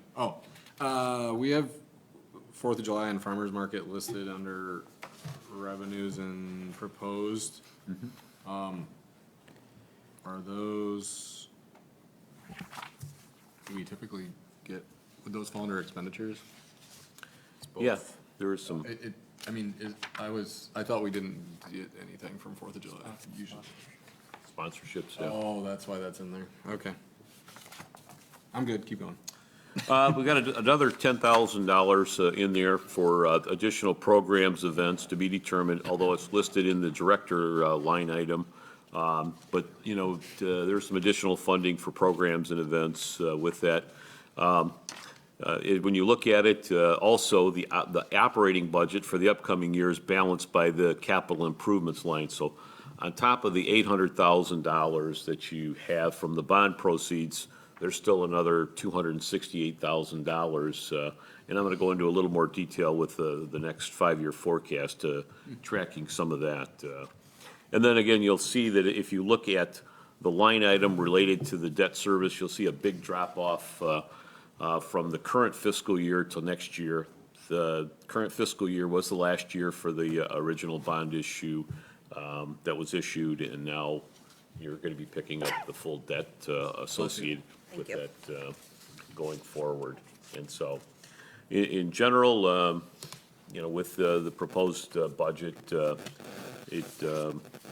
in total, we're looking at, it says $1.4 million, but the operating, take out the 750, you're going to be in the 650 range is really what you have an ongoing operating budget for the DDA.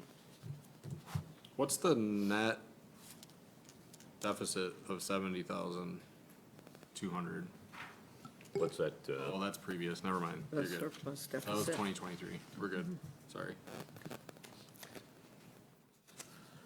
I'm good. So, if I could, there's a stapled 3 spreadsheets that are together there. I don't know how much detail in the past you went through with, you know, the tax increment revenue that's captured to finance the DDA. But obviously, the way it works is that you take a base year when the district was established, which I think was 1997. There was a taxable value in there of just $8,380,791. What happens every year as the value within that district grows, 100% of the capture is what goes to the DDA.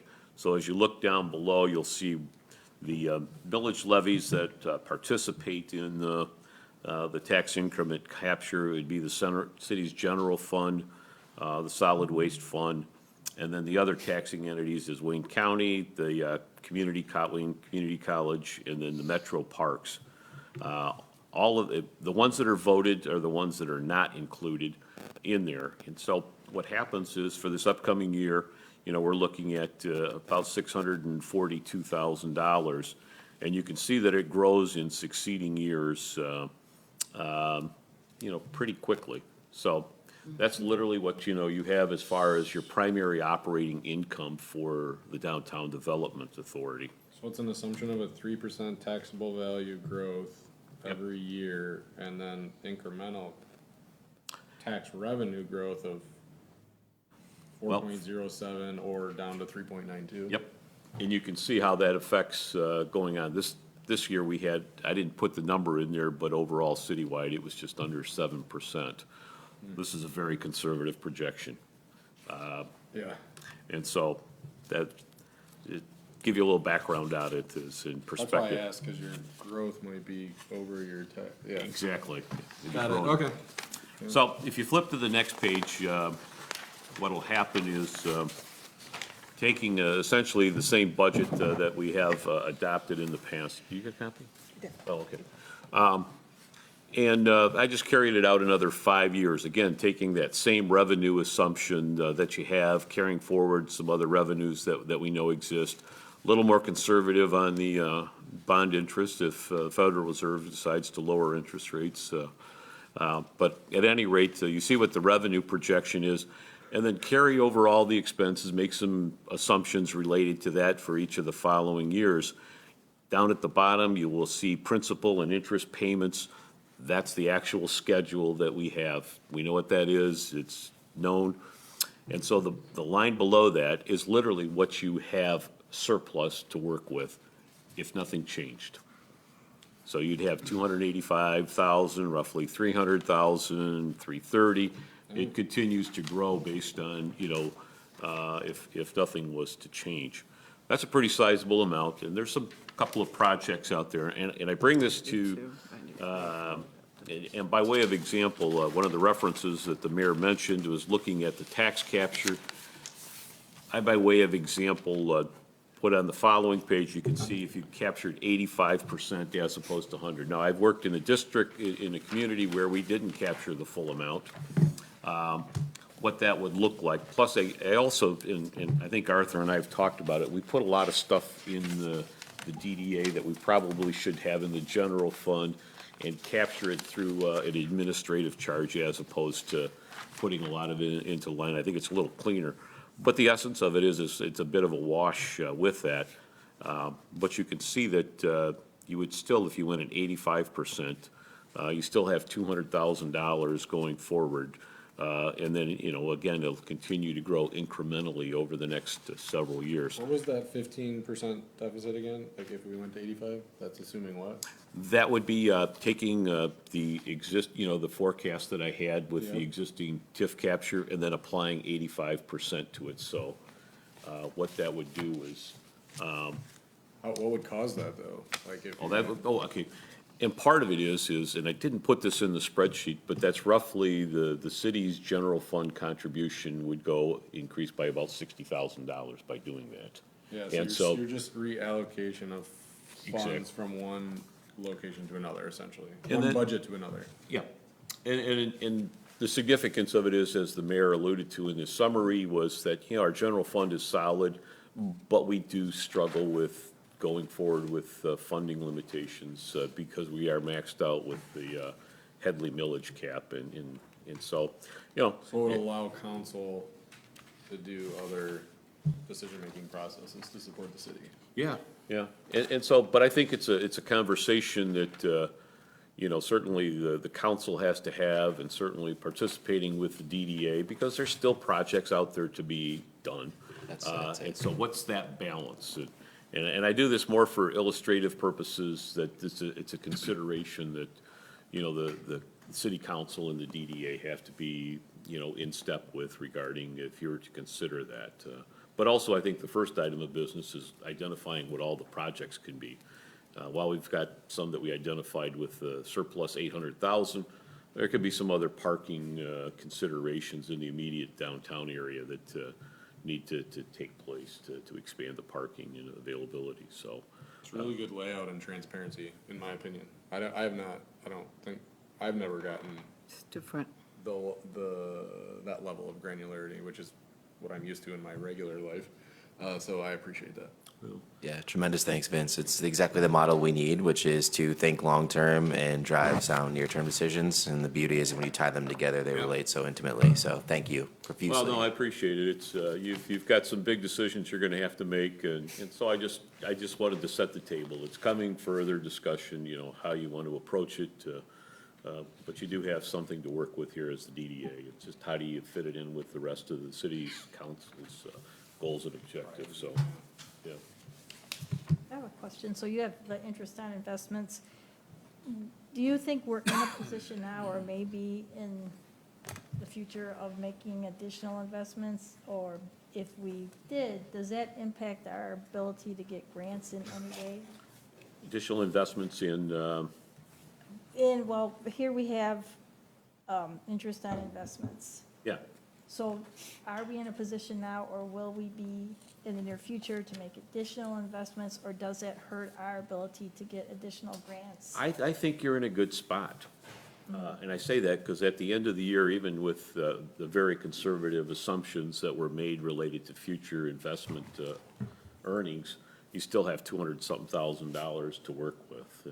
And there may be some programs that the DDA might want to consider as far as encouraging some business attraction, those type of things that you certainly have the capacity to do, but the capacity is there. So it's, but yeah, I think you're in a position where you can start contemplating, you know, above and beyond infrastructure type of investments. Yeah. Initial discussion Yeah, at this absolutely. point, yeah. Absolutely. Any other questions, comments, feedback from the commission? Vince, anything else you want to add? Were we gonna talk about, parking there at, Yeah, absolutely. So I'm going to turn over to your DDA director report at this point in time, if that closes your new business session. I'm done. And we'll let you speak to that. You know, we've had ongoing discussion with, Captain Jim's. drawing a blank. We know, you know, there's some parking, that takes place even though it's curbed and they've approached the city about willing to do some improvements there just to gain a handful of parking spots and they're willing to incur expense and, you know, the quick and easy is, you know, if they were to stone it, and I say stone, put stone down, knowing full well, you know, we're still gonna have to have access to it if there's a water main break or something there, but it gives them a better environment for parking there, which seems to have happened anyways. Or you pave it with the understanding that they know that if we have to go in and rip it out, we have to. But part of it is, you know, council will likely discuss it at the next meeting, you know, some options to how to deal with what is already kind of a, This is the grass between Yeah. the rope barrier fence in the parking lot of Captain Jim's and the street of North Gibraltar Road. Yep. And the curb, where everybody pulls up anyways. Yeah, I mean, let's call it what it is, right? There's additional parking, but it overflows. Yeah. And that ground is in a very bad state. And so we need to do something about it. And I'm just grateful for the discussions we've had. And Vince is going to come back with some more defined proposals like he's alluded to. But we're coming to the commission just to look for any feedback or guidance you may have. The goal is to fix what is a bad state of land, allow us still the options to take care of the underlying infrastructure when we need to, and organize the operation more effectively, especially as we enter the busy summer months.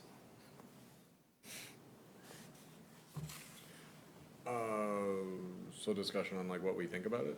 Yeah, he's got options. I mean, really, it's as simple as stone or pave or Yeah. any other ideas that the commission may have. Who's paying? they would be paying for it. Oh, really? Yeah. This went through council a couple of years ago, and council Did. turned it down. Right. I wonder why. Like, as long as we have easement access to the facilities under the ground and overhead. They then- wanted to purchase it, and I think it was turned down as far as that was concerned, but. Because we can't I think build. one of the concerns, like North Gibraltar, or Middle Gibraltar Road, the parking that comes off that roadway and down towards that parking lot, that's a substantial grade adjustment through there. So if you're asking my preference, I wouldn't put any parking on the Gibraltar Road side. But Put the on the- parking on the other side Yeah. for On the North Gib, Yeah. Yeah, not Middle Gib. right. Right. Yeah. This is exactly the feedback we're looking for Yeah. for the commission. As we enter this discussion, and Commission Member Baker, I appreciate that insight. We'll make sure we dig up any history and the whys behind that. I mean, my personal opinion is like extending the blacktop to make it blacktop would be my choice over rock. Otherwise, you're gonna have rocks going out into the road eventually and all that stuff, and Yeah. that's other issues to clean up. That's my, Paved surface is better. yeah, that's what I would do, and then I agree, I think along the utility easement on Middle Gibraltar, there's not really a ton of spots there to park. It will turn into an issue, Right. So, I agree Okay. with Rick. So far, good feedback on the sloping considerations and the positioning of that, and then paving seems to be the preference. Any other feedback? Obviously, there's more discussions to be had here. We just wanted to raise that tonight. Is that like the removal of the curb then, to park there? You know, I think we'll probably leave it. I mean, there's like a mountable curb would probably be ideal, but, We'll call it a mountable curb. it's been, yeah, Yeah. exactly. I'd say they mount it anyways. Exactly. Yeah, I think the simple synopsis, current state cannot continue. We need to Yeah. solve this problem. So thank you for the initial feedback, and we'll take it to further discussions, and we'll keep the commission loop. Would there be some sort of barrier around the pump or the fire Yes. hydrant? Okay. Great call. Any other feedback? If I may, Mayor, just Please. one, item, again, part of it is, and again, this is, a function of planning, but we've done some, sub-area studies. What's the best layout that you can do for those type of things? Some of it will be parking where you look at different alternatives and this one may be, because the private and the public area is probably just not the most efficient use, but it'd be one of those things, I think, in the future, the DDA may wish to contemplate is to take a look about some specific areas where you may do, more intense planning just to try and improve, whether it's parking, traffic circulation, pedestrian circulation, outdoor amenities with people be engaged in events and what have you. So I ramble on. So I'm sorry. Anything else on your DDA director report this evening? That's it. Any questions for Vince? No table and referred items. Any further comments from the commission? Not, be looking for a motion to adjourn. Well, I just wanted, Please. speaking about the parking, I know Captain Jim's, they did the extra parking with the signs and everything. Yeah. But what I'm noticing now is that every weekend, there's so many vehicles there, they're parked up on the lawn, right on the corner there, and that's just gonna ruin the landscaping, the grass, it's turned, they go up over the curb, and they fill it, it's turned into a parking area. That's I think That's what that's exactly, Right. so we're completely aligned, because that's exactly what we're talking about, is to solve Wanted just to that specific bring that up. issue on the outer lining. And the good news is the dialogue is really constructive, and we got a paths to consider. So we'll take the feedback from tonight and hopefully solve exactly what you're describing. Yeah, Garrett, I think one of the other, well, I'm trying to remember all the reasons why it was turned down. One of them was they didn't want to open the door to give up city property for private use. 100%. Because the concern was somebody else will come by next True. year and want to do something similar. True. And they'll say. We want to make sure we don't move the ball or the line in regards to precedent there. So I'll get more details for all parties involved, but thank you. Have them build a walkway bridge over North Ship. Sorry? Have them build a walkway bridge over North Ship. From the workout area to across the street. and they go Hey, there you go. Yeah. Vince, did you hear that suggestion? What's that? A walkway bridge. Over, Or like you said, a tunnel then, underneath. then they can Dog put it over in, after hitting the treadmill. they if can we put it in approve the site plan. themselves. They can put it in, the marina people can go back and forth, and I think we are in a situation where all ideas should be put on the table and explored. So thank you. that'd be a good one. Motion to adjourn. Any other questions, comments, concerns? Motion to adjourn is on the floor. Is there a second? Second. I didn't hear. Second, Ladies second. first. Oh, got it Perfect. first. Awesome. I already wrote it down. All in favor? Any opposed? Thank you for a very thorough and constructive meeting tonight. I appreciate it a lot. Have a great night. Thank you. Now that we got dragged into another committee. Well, I figure since I'm in real estate, that's probably one I should be It'd be on. good to learn on the zone. You learn it. It's one I should be on. Me? No, you did good. Good question.